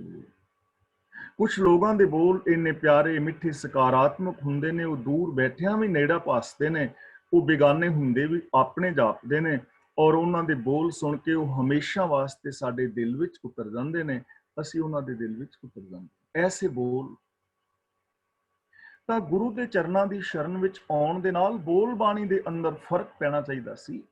ਮਿੱਠੇ ਪਿਆਰੇ ਬੋਲ ਹੋਣੇ ਚਾਹੀਦੇ ਸਨ। ਜੇ ਹੋ ਗਏ ਨੇ ਤਾਂ ਮੁਬਾਰਕ ਹੈ ਜ਼ਿੰਦਗੀ, ਸ਼ਾਬਾਸ਼ ਉਸ ਜ਼ਿੰਦਗੀ ਦੀ। ਤੇ ਜੇ ਬੋਲ ਬਾਣੀ ਵਿੱਚ ਰਸ ਪੈਦਾ ਨਹੀਂ ਹੋਇਆ ਤਾਂ ਫਿਰ ਸਾਨੂੰ ਯਤਨ ਕਰਨਾ ਚਾਹੀਦਾ ਹੈ, ਸਾਨੂੰ ਸਮਝ ਲੈਣਾ ਚਾਹੀਦਾ ਹੈ ਕਿ ਅਸੀਂ ਗੁਰੂ ਵਾਲੇ ਰਾਹ ਤੋਂ ਦੂਰ ਜਾ ਰਹੇ ਹਾਂ, ਪਾਸੇ ਹਾਂ। ਸਾਡੀ ਗੱਲ ਸੁਣ ਕੇ ਕੋਈ ਰਾਜੀ ਨਹੀਂ, ਮੇਰੇ ਬੋਲਾਂ ਵਿੱਚ ਕੁੜੱਤਣ ਹੈ, ਮੇਰੇ ਬੋਲਾਂ ਨੂੰ ਸੁਣ ਕੇ ਕੋਈ ਮੇਰੇ ਤੋਂ ਦੂਰ ਭੱਜਦਾ ਹੈ, ਮੇਰੀ ਸ਼ਕਲ ਵੇਖ ਕੇ ਹੀ ਦੂਰ ਚਲਾ ਜਾਂਦਾ ਹੈ, ਲੋਕ ਕੱਟਦੇ ਨੇ ਨਾ। ਤਾਂ ਜਿਹੜਾ ਗੁਰੂ ਦੇ ਚਰਨਾਂ ਦੀ ਸ਼ਰਨ ਵਿੱਚ ਆਉਂਦਾ ਹੈ, ਉਹਦੀ ਬੋਲ ਬਾਣੀ ਮਿੱਠੀ ਹੋ ਜਾਂਦੀ ਹੈ, ਮਨ ਨੂੰ ਮੋਹ ਲੈਣ ਵਾਲੀ ਹੋ ਜਾਂਦੀ ਹੈ, ਕਿਉਂਕਿ ਉਹਦੇ ਬੋਲਾਂ ਦੇ ਵਿੱਚ ਪਰਉਪਕਾਰ ਦੀ ਭਾਵਨਾ ਹੈ, ਸੁਖ ਸ਼ਾਂਤੀ ਦੀ ਭਾਵਨਾ ਹੈ, ਆਪਣਤਵ ਹੈ, ਸਕਾਰਾਤਮਕ ਸੋਚ ਹੈ। ਇਸ ਲਈ ਇਹੋ ਜਿਹੇ ਬੋਲ ਬੋਲੋ ਜਿਨ੍ਹਾਂ ਬੋਲਾਂ ਦੇ ਨਾਲ ਕਿਸੇ ਦੇ ਅੰਦਰੋਂ ਨੈਗੇਟਿਵਿਟੀ ਖਤਮ ਹੋਵੇ। ਤੁਹਾਡੇ ਬੋਲ ਕਿਸੇ ਦੇ ਦੁੱਖਾਂ ਨੂੰ ਦੂਰ ਕਰਨ ਵਾਲੇ ਹੋਣ, ਤੁਹਾਡੇ ਬੋਲ ਕਿਸੇ ਦੀ ਜ਼ਿੰਦਗੀ ਵਿੱਚ ਖੁਸ਼ੀ ਲਿਆਉਣ ਵਾਲੇ ਹੋਣ। ਸਾਧ ਕੈ ਸੰਗ ਨਾ ਕਤਹੂ ਧਾਵੈ, ਕਤਹੂ ਦਾ ਮਤਲਬ ਕਿਸੇ ਪਾਸੇ, ਧਾਵੈ ਦਾ ਮਤਲਬ ਦੌੜਨਾ। ਤਾਂ ਗੁਰੂ ਦੇ ਚਰਨਾਂ ਦੀ ਸ਼ਰਨ ਜੋ ਲੈਂਦਾ ਨਾ, ਉਹਦਾ ਮਨ ਫਿਰ ਕਿਸੇ ਪਾਸੇ ਦੌੜਦਾ ਨਹੀਂ, ਨਾ ਤੇ ਸ਼ਰਾਬ ਪੀਣ ਵੱਲ ਦੌੜਦਾ ਹੈ, ਨਾ ਨਸ਼ਿਆਂ ਵੱਲ, ਨਾ ਈਰਖਾ ਵੱਲ, ਨਾ ਵਿਕਾਰਾਂ ਵੱਲ, ਨਾ ਪਾਪਾਂ ਵੱਲ, ਨਾ ਅਪਰਾਧਾਂ ਵੱਲ, ਨਾ ਮੇਰ ਤੇਰ ਦੇ ਵਿਤਕਰਿਆਂ ਵੱਲ। ਉਹਦਾ ਮਨ ਆਪਣੇ ਗੋਲ ਤੇ ਟਿਕ ਜਾਂਦਾ ਹੈ, ਆਪਣੇ ਗੋਲ ਤੇ ਯਾਦ ਰੱਖਣਾ, ਪਹੁੰਚਦਾ ਉਹ ਬੰਦਾ ਹੈ ਜਿਹਦਾ ਧਿਆਨ ਸਿਰਫ ਆਪਣੇ ਗੋਲ ਤੇ ਹੈ, ਜਿਹਦਾ ਧਿਆਨ ਆਪਣੇ ਗੋਲ ਨੂੰ ਛੱਡ ਕੇ ਲਾਂਭੇ ਹੋ ਜਾਂਦਾ ਨਾ, ਉਹ ਆਪਣੇ ਗੋਲ ਤੇ ਪਹੁੰਚਦਾ ਨਹੀਂ। ਇਸ ਲਈ ਆਪਣੀ ਜ਼ਿੰਦਗੀ ਦਾ ਗੋਲ ਹੋਣਾ ਚਾਹੀਦਾ ਹੈ ਕੋਈ, ਕਿ ਮੇਰੀ ਮਾਨਸਿਕਤਾ ਕੈਸੀ ਹੋਵੇ, ਮੇਰੀ ਬੌਧਿਕਤਾ ਕੈਸੀ ਹੋਵੇ, ਮੇਰਾ ਆਤਮਿਕ ਜੀਵਨ, ਸਰੀਰਕ ਜੀਵਨ कैसा ਹੋਵੇ, ਪਰਿਵਾਰਕ ਔਰ ਵਿਵਹਾਰਿਕ ਜ਼ਿੰਦਗੀ ਮੇਰੀ कैसी ਹੋਏ। ਕੋਈ ਗੋਲ ਤਾਂ ਹੋਏ। ਸਚਿਆਰ ਹੋਣ ਦਾ ਗੋਲ ਹੈ ਨਾ ਸਾਡਾ। ਕਿਵ ਸਚਿਆਰਾ ਹੋਈ ਹੈ। ਗੁਰੂ ਜੀ ਨੇ ਪੂਰੀ ਦੁਨੀਆ ਦੇ ਹਰ ਮਨੁੱਖ ਮਾਤਰ ਨੂੰ ਸਚਿਆਰ ਹੋਣ ਦਾ ਗੋਲ ਦਿੱਤਾ ਹੈ ਕਿ ਮਨ, ਬਚਨ ਔਰ ਕਰਮ ਕਰਕੇ ਸੱਚੇ ਹੋਣਾ ਹੈ। ਇਹ ਗੋਲ ਹੈ ਨਾ। ਤੇ ਜੋ ਗੁਰੂ ਦੇ ਚਰਨਾਂ ਦੀ ਸ਼ਰਨ ਵਿੱਚ ਆ ਗਿਆ, ਉਹਦਾ ਮਨ ਫਿਰ ਇਧਰ ਉਧਰ ਦੌੜਦਾ ਨਹੀਂ, ਬੇਗਾਨੇ ਹੱਕ ਖਾਣ ਵੱਲ, ਪਰਤਰੇ ਪਰਤਨ ਰੂਪ ਨੂੰ ਮਾੜੀਆਂ ਨਜ਼ਰਾਂ ਨਾਲ ਤੱਕਣ ਵੱਲ। ਉਹਦੇ ਮਨ ਦੇ ਅੰਦਰ ਕੋਈ ਫੁਰਨਾ ਹੀ ਨਹੀਂ ਫੁਰਦਾ ਮਾੜਾ। ਸਾਧ ਸੰਗ ਅਸਥਿਤ ਮਨ ਪਾਵੈ।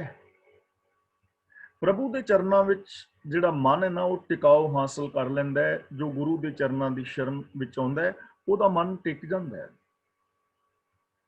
ਹੁਣ ਇੱਥੇ ਟਿਕਾ ਕਾਹਦੇ ਤੇ ਕਰਨਾ ਹੈ? ਅਸੀਂ ਕਹਿ ਤੇ ਦਿੰਦੇ ਹਾਂ ਕਿ ਮਨ ਟਿਕ ਜਾਂਦਾ ਹੈ, ਜਾਂ ਅਸੀਂ ਕਹਿੰਦੇ ਹਾਂ ਮੇਰਾ ਮਨ ਟਿਕਦਾ ਨਹੀਂ, ਧਿਆਨ ਨਹੀਂ ਟਿਕਦਾ। ਤੇ ਫਿਰ ਧਿਆਨ ਨੂੰ ਟਿਕਾਉਣ ਵਾਸਤੇ ਅਸੀਂ ਕਿਸੇ ਅੱਗੇ ਕਹੀਏ ਨਾ ਧਿਆਨ ਨਹੀਂ ਲੱਗਦਾ, ਕੀ ਕਰੀਏ ਜੀ? ਤੇ ਫਿਰ ਸਾਨੂੰ ਕਿਹਾ ਜਾਂਦਾ ਹੈ ਤੁਸੀਂ ਇਸ ਤਰ੍ਹਾਂ ਬਹਿ ਜਾਓ, ਅੱਗੇ ਕੋਈ ਤਸਵੀਰ ਰੱਖ ਲਓ, ਸਵਾਸਾਂ ਤੇ ਧਿਆਨ ਟਿਕਾਓ, ਜਾਂ ਕਿਤੇ ਅਨੇਕਾਂ ਦੱਸੇ ਜਾਂਦੇ ਨੇ ਧਿਆਨ ਟਿਕਾਉਣ ਵਾਸਤੇ। ਔਰ ਅਸੀਂ ਵੀ ਸੋਚਦੇ ਹਾਂ ਵੀ ਧਿਆਨ ਟਿਕਦਾ ਨਹੀਂ।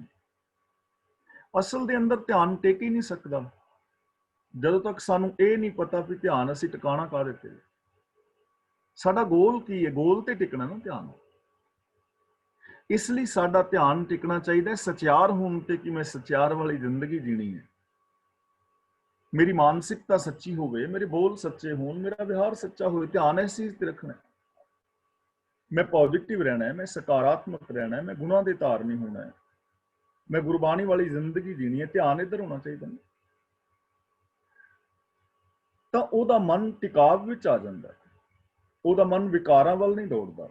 ਈਰਖਾ, ਦਵੈਸ਼, ਵੈਰ ਵਿਰੋਧ ਵਾਲੇ ਪਾਸੇ ਦੌੜਦਾ ਨਹੀਂ ਮਨ, ਨਸ਼ਿਆਂ ਵੱਲ ਨਹੀਂ ਦੌੜਦਾ, ਬੇਗਾਨੇ ਹੱਕ ਖਾਣ ਵੱਲ ਨਹੀਂ ਦੌੜਦਾ, ਝੂਠ ਫਰੇਬ ਵੱਲ ਨਹੀਂ ਦੌੜਦਾ। ਉਹਦਾ ਮਨ ਸੱਚ ਤੇ ਟਿਕ ਜਾਂਦਾ। ਟਿਕਾਵ, ਮਨ ਬਚਨ ਕਰਮ ਕਰਕੇ ਉਹ ਸੱਚ ਦਾ ਧਾਰਨੀ ਹੋ ਜਾਂਦਾ। ਕੌਣ? ਜੋ ਗੁਰੂ ਦੇ ਚਰਨਾਂ ਦੀ ਸ਼ਰਨ ਲੈਂਦਾ। ਸਾਧ ਕੇ ਸੰਗ ਮਾਇਆ ਤੇ ਭਿੰਨ। ਗੁਰੂ ਦੇ ਚਰਨਾਂ ਦੀ ਸ਼ਰਨ ਵਿੱਚ ਆਉਣ ਦੇ ਨਾਲ ਬੰਦਾ ਮਾਇਆ ਤੇ ਭਿੰਨ ਦਾ ਮਤਲਬ ਮਾਇਆ ਤੋਂ ਨਿਰਲੇਪ ਹੋ ਜਾਂਦਾ ਹੈ। ਭਿੰਨ ਦਾ ਮਤਲਬ ਵੱਖਰਾ, ਨਿਰਲੇਪ, ਬੇਦਾਗ। ਹੁਣ ਇੱਥੇ ਭਿੰਨ ਦਾ ਮਤਲਬ ਇਹ ਨਹੀਂ ਕਿ ਉਹ ਸੰਸਾਰ ਨੂੰ ਛੱਡ ਕੇ ਚਲਾ ਜਾਂਦਾ। ਭਿੰਨ ਦਾ ਮਤਲਬ ਹੈ ਨਿਰਲੇਪ ਰਹਿਣਾ। ਜਿਵੇਂ ਗੁਰਬਾਣੀ ਦੇ ਅੰਦਰ ਮਿਸਾਲ ਦੇ ਕੇ ਸਮਝਾਈ ਹੈ ਕਮਲ ਦੀ, ਮੁਰਗਾਬੀ ਦੀ। ਜੈਸੇ ਜਲ ਮੈਂ ਕਮਲ ਨਿਰਾਲਮ, ਮੁਰਗਾਈ ਨੈਸਾਣੈ, ਸੁਰਤ ਸ਼ਬਦ ਭਵਸਾਗਰ ਤਰੀਐ, ਨਾਨਕ ਨਾਮ ਵਖਾਣੈ। ਜਿਵੇਂ ਕਮਲ ਦਾ ਫੁੱਲ ਪਾਣੀ ਵਿੱਚ ਨਿਰਲੇਪ ਹੈ, ਚਿੱਕੜ ਦੇ ਵਿੱਚ ਹੁੰਦਾ ਹੋਇਆ ਵੀ ਕਮਲ ਦਾ ਫੁੱਲ ਗੰਦਾ ਨਹੀਂ ਹੁੰਦਾ। ਲਹਿਰਾਂ ਆਉਂਦੀਆਂ ਨੇ, ਲਹਿਰਾਂ ਦੀਆਂ ਪਛਾੜਾਂ ਖਾਂਦਾ ਹੈ, ਪਰ ਪਾਣੀ ਵਿੱਚ ਡੁੱਬਦਾ ਨਹੀਂ, ਖਿੜਿਆ ਰਹਿੰਦਾ। ਇਸੇ ਤਰ੍ਹਾਂ ਮੁਰਗਾਬੀ ਹੈ, ਪਾਣੀ ਵਿੱਚ ਬਹਿੰਦੀ ਹੈ, ਤਾਰੀਆਂ ਲਾਉਂਦੀ ਹੈ, ਪਾਣੀ ਵਿੱਚ ਉਹਦੀ ਖੁਰਾਕ ਹੈ, ਪਰ ਪਾਣੀ ਵਿੱਚ ਉਹ ਡੁੱਬਦੀ ਨਹੀਂ। ਜਦੋਂ ਜੀ ਕਰਦਾ ਉਡਾਰੀ ਮਾਰ ਜਾਂਦੀ ਹੈ। ਪਾਣੀ ਵਿੱਚ ਡੁੱਬਦੀ ਨਹੀਂ, ਉਹਦੇ ਖੰਭ ਗਿੱਲੇ ਨਹੀਂ ਹੁੰਦੇ, ਯਾਨੀ ਉਹ ਡੁੱਬਦੀ ਨਹੀਂ ਪਾਣੀ ਵਿੱਚ। ਇਸੇ ਤਰ੍ਹਾਂ ਗੁਰੂ ਦੇ ਦੱਸੇ ਰਾਹ ਤੇ ਤੁਰਨ ਵਾਲਾ ਜਿਹੜਾ ਬੰਦਾ ਹੈ ਨਾ, ਇਸ ਸੰਸਾਰ ਅੰਦਰ ਬੇਸ਼ੱਕ ਜਿੰਨਾ ਮਰਜ਼ੀ ਵਿਕਾਰਾਂ ਦਾ ਚਿੱਕੜ ਹੋਵੇ, ਪਰ ਉਹ ਕਮਲ ਦੇ ਫੁੱਲ ਵਾਂਗੂ ਖਿੜਿਆ ਰਹਿੰਦਾ। ਉਹ ਚਿੱਕੜ ਦੇ ਅੰਦਰ ਖਚਤ ਨਹੀਂ ਹੁੰਦਾ। ਸੁੱਖ ਦੁੱਖ ਦੀਆਂ ਲਹਿਰਾਂ ਆਉਂਦੀਆਂ ਨੇ, ਪਰ ਉਹ ਸੁੱਖ ਦੁੱਖ ਦੀਆਂ ਲਹਿਰਾਂ ਦੇ ਵਿੱਚ ਮੁਰਝਾਉਂਦਾ ਨਹੀਂ, ਪਾਣੀ ਵਿੱਚ ਡੁੱਬਦਾ ਨਹੀਂ, ਵਿਕਾਰਾਂ ਵਿੱਚ ਗਰਕ ਨਹੀਂ ਹੁੰਦਾ। ਉਹ ਆਪਣੀ ਕੋਮਲਤਾ ਨਹੀਂ ਗਵਾਉਂਦਾ, ਉਹ ਆਪਣੀ ਸੁਗੰਧ ਨਹੀਂ ਗਵਾਉਂਦਾ। ਕਮਲ ਦੇ ਫੁੱਲ ਦੀ ਤਰ੍ਹਾਂ ਖਿੜਿਆ ਹੋਇਆ ਹੈ, ਹਾਲਾਂਕਿ ਉਸ ਛੱਪੜ ਦੇ ਅੰਦਰ ਗੰਦਗੀ ਵੀ ਹੈ। ਹੋ ਸਕਦਾ ਹੈ ਸਮਾਜ ਦੇ ਅੰਦਰ ਬਹੁਤ ਸਾਰੇ ਲੋਕ ਵਿਕਾਰਾਂ ਵਿੱਚ ਖਚਤ ਹੋਣ, ਪਰ ਇਹਦਾ ਮਤਲਬ ਇਹ ਨਹੀਂ ਨਾ ਕਿ ਅਸੀਂ ਵੀ ਖਚਤ ਹੋ ਜਾਈਏ। ਅਸੀਂ ਕਮਲ ਦੇ ਫੁੱਲ ਦੀ ਤਰ੍ਹਾਂ ਰਹਿ ਸਕਦੇ ਹਾਂ। ਪਰ ਆਮ ਬੰਦਾ ਕੀ ਕਹਿੰਦਾ ਜੀ, ਜੇ ਸਾਹਮਣੇ ਵਾਲੇ ਨਾ ਕਰਨ, ਜੇ ਦੂਜੇ ਨਾ ਕਰਨ, ਇਹਦਾ ਮਤਲਬ ਅਸੀਂ ਵੀ ਨਹੀਂ ਕਰਨਾ ਚਾਹੁੰਦੇ। ਅਸੀਂ ਤੇ ਦੂਜਿਆਂ ਦਾ ਸਹਾਰਾ ਹੀ ਭਾਲਨੇ ਆ ਵੀ ਦੂਜੇ ਕਰਦੇ ਨੇ, ਅਸੀਂ ਨਹੀਂ ਕਰ ਰਹੇ ਹਾਂ। ਬੰਦਾ ਪੁੱਛੇ ਵੀ ਜੇ ਦੂਜੇ ਖੂਹ 'ਚ ਡੁੱਬਣ ਜਾਣ ਤੇ ਤੁਸੀਂ ਛਾਲ ਮਾਰੋ ਜਾਂ ਮੈਂ ਛਾਲ ਮਾਰਾਂਗਾ। ਜੇ ਕੋਈ ਮੇਰਾ ਸਾਥੀ ਕਹੇ ਕਿ ਮੈਂ ਟ੍ਰੇਨ ਥੱਲੇ ਜਾ ਕੇ ਸੁਸਾਈਡ ਕਰਨ ਲੱਗਾ ਤੇ ਮੈਂ ਵੀ ਕਰਾਂਗਾ, ਵੀ ਉਹ ਕਰਨ ਲੱਗਾ ਤੇ ਮੈਂ ਵੀ ਕਰਾਂ, ਨਹੀਂ ਨਾ ਇਸ ਕਰਕੇ। ਤਾਂ ਫਿਰ ਅਸੀਂ ਕਿਸੇ ਦੀ ਨੈਗੇਟਿਵ ਸੋਚ ਨੂੰ ਵੇਖ ਕੇ ਆਪਣੀ ਸੋਚ ਨੂੰ ਨੈਗੇਟਿਵ ਕਿਉਂ ਕਰਨਾ? ਜੇ ਕੋਈ ਇੱਕ ਪਾਪੀ ਅਪਰਾਧੀ ਹੈ ਤਾਂ ਮੈਂ ਕਿਉਂ ਹੋਵਾਂ? ਬਚ ਸਕਦਾ ਹਾਂ। ਕਮਲ ਦੇ ਫੁੱਲ ਦੀ ਗੁਰੂ ਜੀ ਮਿਸਾਲ ਦੇ ਰਹੇ ਨੇ। ਮੁਰਗਾਬੀ ਦੀ ਮਿਸਾਲ ਦੇ ਰਹੇ ਨੇ ਕਿ ਮੁਰਗਾਬੀ ਰਹਿੰਦੀ ਪਾਣੀ ਵਿੱਚ, ਉਹਦੀ ਖੁਰਾਕ ਹੈ ਉੱਥੇ, ਪਰ ਉਹ ਪਾਣੀ ਵਿੱਚ ਗਰਕ ਨਹੀਂ ਹੁੰਦੀ। ਇਸ ਸੰਸਾਰ ਦੇ ਅੰਦਰ ਸਾਡੀ ਖੁਰਾਕ ਹੈ, ਜੀਵਨ ਹੈ, ਪਰ ਇਹਦੇ ਪਾਪਾਂ ਦੇ ਅੰਦਰ ਅਸਾਂ ਡੁੱਬਣਾ ਨਹੀਂ ਹੈ। ਬਾਬਾ ਫਰੀਦ ਜੀ ਨੇ ਬੜਾ ਸੋਹਣਾ ਸਾਨੂੰ ਸਮਝਾਇਆ ਹੈ। ਕਹਿਣ ਲੱਗੇ, ਫਰੀਦਾ ਹੰਸ ਉਦਰ ਕੋਧਰੇ ਪਿਆ, ਲੋਕ ਵਿਡਾਰਨ ਜਾਏ। ਹੰਸ ਕੋਧਰੇ ਦੀ ਪੈਲੀ ਵਿੱਚ ਜਾ ਬੈਠਾ ਤੇ ਲੋਕ, ਉਹਦਾ ਮਾਲਕ ਜਿਹੜਾ ਸੀ, ਉਡਾਣ ਵਾਸਤੇ ਗਿਆ। ਤੇ ਬਾਬਾ ਫਰੀਦ ਜੀ ਕਹਿੰਦੇ ਨੇ ਹੰਸ ਨੂੰ ਉਡਾਣ ਦੀ ਲੋੜ ਹੀ ਨਹੀਂ, ਕਿਉਂਕਿ ਹੰਸ ਕੋਧਰਾ ਖਾਂਦਾ ਹੀ ਨਹੀਂ ਨਾ। ਗਹਿਲਾ ਲੋਕ ਨਾ ਜਾਣਦਾ, ਹੰਸ ਨਾ ਕੋਧਰਾ ਖਾਏ। ਉਹਨੇ ਤੇ ਕੋਧਰਾ ਖਾਣਾ ਹੀ ਨਹੀਂ, ਉਹਨੂੰ ਨੁਕਸਾਨ ਥੋੜਾ ਕਰਨਾ। ਨੁਕਸਾਨ ਤੇ ਪਸ਼ੂ ਪੰਛੀ ਹੋਰ ਕਰਨਗੇ ਨਾ ਜਿਹੜੇ ਕੋਧਰਾ ਖਾਂਦੇ ਨੇ। ਹੰਸ ਨੇ ਤੇ ਕੋਧਰਾ ਖਾਣਾ ਹੀ ਨਹੀਂ, ਉਹਨੂੰ ਉਡਾਣ ਦੀ ਲੋੜ ਨਹੀਂ ਪੈਂਦੀ। ਜਿਹੜਾ ਗੁਰਮੁਖ ਹੈ, ਗੁਰੂ ਦੇ ਦੱਸੇ ਰਾਹਾਂ ਤੇ ਤੁਰਨ ਵਾਲਾ, ਉਹ ਇਸ ਸੰਸਾਰ ਦੇ ਅੰਦਰ ਹੰਸ ਦੀ ਤਰ੍ਹਾਂ ਹੀ ਕੋਧਰਾ ਖਾਣਾ ਹੀ ਨਹੀਂ ਹੁੰਦਾ। ਬੁਰਾਈਆਂ ਨਾਲ ਉਹਦਾ ਕੋਈ ਮਤਲਬ ਨਹੀਂ ਹੈ। ਚਿੱਕੜ ਦੇ ਵਿੱਚ ਉਹਨੇ ਕਮਲ ਦੀ ਫੁੱਲ ਦੀ ਤਰ੍ਹਾਂ ਰਹਿਣਾ। ਮੁਰਗਾਬੀ ਦੀ ਤਰ੍ਹਾਂ ਛੱਪੜ ਵਿੱਚ ਹੈ, ਲੇਕਿਨ ਨਿਰਲੇਪ ਹੈ।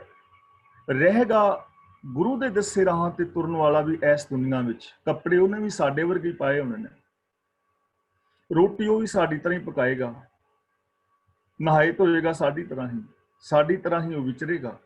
ਲੇਕਿਨ ਉਹਦੀ ਸੋਚ ਸੱਚੀ ਹੋਏਗੀ, ਬੇਗਾਨਾ ਹੱਕ ਨਹੀਂ ਉਹ ਖਾਏਗਾ, ਉਹਦੇ ਅੰਦਰ ਦਇਆ ਧਰਮ ਹੋਏਗਾ, ਉਹ ਪਾਪਾਂ ਤੋਂ ਨਿਰਲੇਪ ਹੋਏਗਾ। ਇਸੇ ਨੂੰ ਕਹਿੰਦੇ ਨੇ ਮਾਇਆ ਤੇ ਭਿੰਨ।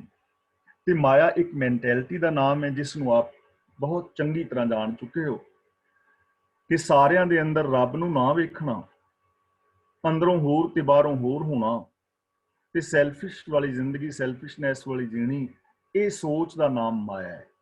ਤੇ ਗੁਰੂ ਜੀ ਕਹਿੰਦੇ ਨੇ ਗੁਰੂ ਦੇ ਦੱਸੇ ਰਾਹਾਂ ਤੇ ਤੁਰਨ ਵਾਲਾ ਬੰਦਾ इस माया वाली सोच तो बिल्कुल निर्लेप और अपेज। साध संग नानक प्रभ सुप्रसन्न, इनू सो प्रसन्न वखरा नहीं सुप्रसन्न। सुप्रसन्न का मतलब चंगी तरह, सुप्रसन्न का मतलब चंगी तरह प्रसन्न हुंदा है, दया करता है। गुरु के चरणों की शरण विच आउण वाले ते रब दयावान हुंदा है, रब उहदे ते बहुत खुश हुंदा है। ਤਾਂ देखो कितना सौखा काम है, जे ਅਸੀਂ ਰੱਬ ਦੀ ਖੁਸ਼ੀ ਪਾਣਾ ਚਾਹੁੰਦੇ ਹਾਂ ਤਾਂ ਉਹਦੇ ਵਾਸਤੇ ਸਾਨੂੰ ਕੀ ਕਰਨ ਦੀ ਲੋੜ ਹੈ? ਸਾਧ ਸੰਗ, ਗੁਰੂ ਦੀ ਸ਼ਰਨ, ਗੁਰੂ ਦੇ ਚਰਨਾਂ ਦੀ ਸ਼ਰਨ ਲੈਣੀ। ਗੁਰਬਾਣੀ ਦੇ ਦਿੱਤੇ ਵੇ ਆਫ ਲਾਈਫ ਨੂੰ ਅਪਣਾ ਲਓ ਤੇ ਰੱਬ ਦੀ ਪ੍ਰਸੰਨਤਾ ਹੈ। ਯਾਨੀ ਇਹ ਹੀ ਰੱਬ ਦੀ ਪ੍ਰਸੰਨਤਾ ਹੈ ਕਿ ਅਸੀਂ ਗੁਰਬਾਣੀ ਅਨੁਸਾਰ ਜ਼ਿੰਦਗੀ ਜੀਵੀਏ। ਜਿਹੜਾ ਵੀ ਗੁਰਬਾਣੀ ਅਨੁਸਾਰ ਜ਼ਿੰਦਗੀ ਜੀਵੇਗਾ, ਗੁਰੂ ਦੇ ਚਰਨਾਂ ਦੀ ਸ਼ਰਨ ਵਿੱਚ ਆਏਗਾ, ਉਹ ਇਨਸਾਨ ਰੱਬ ਦੀ ਪ੍ਰਸੰਨਤਾ ਹਾਸਲ ਕਰ ਲਵੇਗਾ।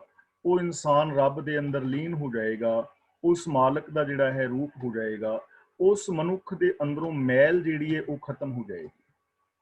ਉਹ ਮਨੁੱਖ ਦੇ ਅੰਦਰੋਂ ਅਭਿਮਾਨ ਮਿਟ ਜਾਏਗਾ, ਉਹਦੇ ਅੰਦਰ ਸੱਚਾ ਗਿਆਨ ਪੈਦਾ ਹੋ ਜਾਏਗਾ। ਗੁਰੂ ਦੇ ਦੱਸੇ ਰਾਹਾਂ ਤੇ ਤੁਰਨ ਵਾਲਾ ਬੰਦਾ ਰੱਬ ਨੂੰ ਨਜ਼ਦੀਕ ਵੇਖੇਗਾ, ਉਹਦੇ ਵਿਕਾਰਾਂ ਦੇ ਝਮੇਲੇ ਸਾਰੇ ਖਤਮ ਹੋ ਜਾਣਗੇ। ਉਹ ਹੁਕਮ ਰੂਪ ਰਤਨ ਨੂੰ ਸਮਝ ਲਵੇਗਾ। ਉਹਦਾ ਯਤਨ ਸਿਰਫ ਇੱਕ ਦੇ ਮਿਲਾਪ ਵਾਸਤੇ ਹੋਏਗਾ। ਉਹਨੂੰ ਸਮਝ ਆ ਜਾਏਗੀ ਕਿ ਗੁਰੂ ਦੀ ਮਹਿਮਾ ਅਗੰਮ ਅਗਾਧ ਹੈ। ਉਹਨੂੰ ਸਮਝ ਆ ਜਾਏਗੀ ਕਿ ਗੁਰੂ ਪਰਮੇਸ਼ਰ ਇੱਕੋ ਹੀ ਹੈ। ਉਹ ਗੁਰੂ ਦੇ ਚਰਨਾਂ ਦੀ ਸ਼ਰਨ ਵਿੱਚ ਆ ਕੇ ਮਨ ਬੁੱਧੀ ਦੀ ਪਹੁੰਚ ਪਕੜ ਤੋਂ ਪਰੇ ਪ੍ਰਭੂ ਦੇ ਵਿੱਚ ਭੇਦ ਹੋ ਜਾਏਗਾ। ਗੁਰੂ ਦੇ ਚਰਨਾਂ ਦੀ ਸ਼ਰਨ ਵਿੱਚ ਆਉਣ ਵਾਲਾ ਮਨੁੱਖ ਹਮੇਸ਼ਾ ਪ੍ਰਫੁੱਲਿਤ ਹੋਏਗਾ। ਉਹਦੇ ਅਧੀਨ ਕਾਮ ਕ੍ਰੋਧ ਆਦਿਕ ਆ ਜਾਣਗੇ। ਉਹ ਆਤਮਕ ਜੀਵਨ ਦੇਣ ਵਾਲੇ ਆਨੰਦ ਨੂੰ ਮਾਣੇਗਾ। ਉਸ ਮਨੁੱਖ ਦੇ ਅੰਦਰ ਨਿਮਰਤਾ ਹੋਏਗੀ। ਉਹਦੀ ਬੋਲ ਬਾਣੀ ਬਹੁਤ ਮਿੱਠੀ ਔਰ ਪਿਆਰੀ ਹੋ ਜਾਏਗੀ। ਉਹਦਾ ਮਨ ਟਿਕ ਜਾਏਗਾ, ਵਿਕਾਰਾਂ ਵੱਲ ਕਦੇ ਦੌੜੇਗਾ ਨਹੀਂ, ਔਰ ਉਹ ਮਾਇਆ ਦੀ ਸੋਚ ਤੋਂ ਨਿਰਲੇਪ ਹੋ ਜਾਏਗਾ। ਤੇ ਐਸੇ ਮਨੁੱਖ ਦੇ ਉੱਤੇ ਪ੍ਰਭੂ ਦੀ ਪ੍ਰਸੰਨਤਾ ਹੋਏਗੀ, ਉਹ ਪ੍ਰਭੂ ਦੀ ਪ੍ਰਸੰਨਤਾ ਨੂੰ ਪਾ ਲਵੇਗਾ। ਤਾਂ ਅੱਜ ਦੀ ਇਸ ਵਿਚਾਰ ਵਿੱਚ ਜੇ ਕਿਸੇ ਵੀਰ ਭੈਣ ਨੇ ਕੋਈ ਸਵਾਲ ਕਰਨਾ ਹੋਵੇ, ਉਹ ਸਵਾਲ ਕਰ ਸਕਦਾ ਹੈ। ਜੇ ਆਪਣੇ ਵਿਊਜ਼ ਦੇਣੇ ਨੇ, ਆਪਣੇ ਵਿਊਜ਼ ਦੇ ਸਕਦੇ ਹੋ। ਫੇਸਬੁੱਕ ਤੇ ਜੋ ਮੇਰੇ ਵੀਰ ਭੈਣਾਂ ਸਰਵਨ ਕਰ ਰਹੇ ਨੇ, ਉਹਨਾਂ ਦਾ ਵੀ ਧੰਨਵਾਦ, ਤੇ ਆਪ ਕਲਾਸ ਵਾਲੇ ਵੀਰਾਂ ਭੈਣਾਂ ਦਾ ਵੀ ਧੰਨਵਾਦ। ਹੋਈਆਂ ਭੁੱਲਾਂ ਦੀ ਖਿਮਾ।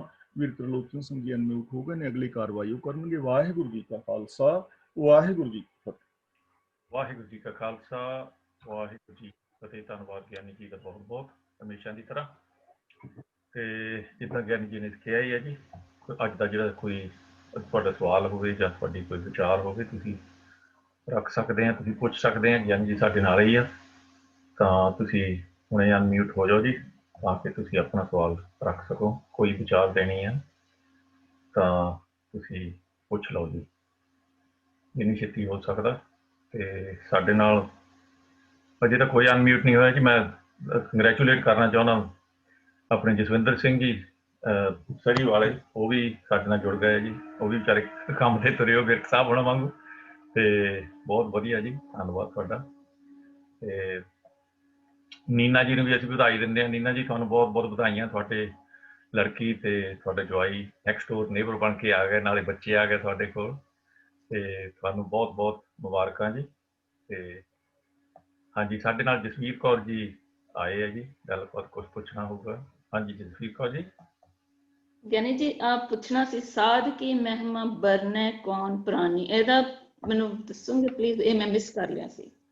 ਸਾਧ ਦਾ ਮਤਲਬ ਗੁਰੂ, ਮਹਿਮਾ ਦਾ ਮਤਲਬ ਵਡਿਆਈ, ਵਰਨੇ ਦਾ ਮਤਲਬ ਵਰਣਨ ਕਰਨਾ, ਪ੍ਰਾਣੀ ਦਾ ਮਤਲਬ ਬੰਦਾ। ਵੀ ਕਿਹੜਾ ਬੰਦਾ ਹੈ ਜਿਹੜਾ ਗੁਰੂ ਦੀ ਮਹਿਮਾ ਸਾਨੂੰ ਦੱਸ ਸਕੇ? ਯਾਨੀ ਕੋਈ ਵੀ ਬੰਦਾ ਗੁਰੂ ਦੀ ਵਡਿਆਈ ਦਾ ਅੰਤ ਨਹੀਂ ਪਾ ਸਕਦਾ। ਓਕੇ, ਥੈਂਕ ਯੂ ਜੀ। ਕੋਈ ਨਹੀਂ, ਧੰਨਵਾਦ ਧੰਨਵਾਦ ਜੀ। ਠੀਕ ਹੈ ਜੀ, ਸਾਡੇ ਨਾਲ ਹੋਰ ਤਾਂ ਕੋਈ ਅਨਮਿਊਟ ਨਹੀਂ ਹੈਗਾ ਜੀ। ਤੇ ਆਪਾਂ ਰਿਮਾਈਂਡ ਕਰਾ ਦਈਏ ਜੀ ਤੁਹਾਨੂੰ ਕਿ ਕੱਲ੍ਹ ਨੂੰ ਸ਼ਨਿਚਰਵਾਰ ਹੈ। ਤੇ ਸ਼ਨਿਚਰਵਾਰ ਦੀ ਕਲਾਸ, ਜਿੱਦਾਂ ਅੱਗੇ ਮੈਨਸ਼ਨ ਕੀਤਾ ਸੀਗਾ ਵੀਕਡੇਜ਼ ਦੇ ਵਿੱਚ, ਕਿ ਸ਼ਨਿਚਰਵਾਰ ਦੀ ਕਲਾਸ ਵੀ ਜਿਹੜੀ ਮੰਡੇ ਟੂ ਫਰਾਈਡੇ ਕਲਾਸ ਲੱਗਦੀ ਹੈ, ਇਹਦੇ ਵਾਂਗੂ ਉਹਦਾ ਟਾਈਮ ਵੀ 1 ਵਜੇ ਦਾ ਆ, ਨਾ ਕਿ 2 ਵਜੇ ਦਾ। ਇਸ ਹਫ਼ਤੇ ਤੋਂ 1 ਵਜੇ ਦਾ ਹੋਣਾ।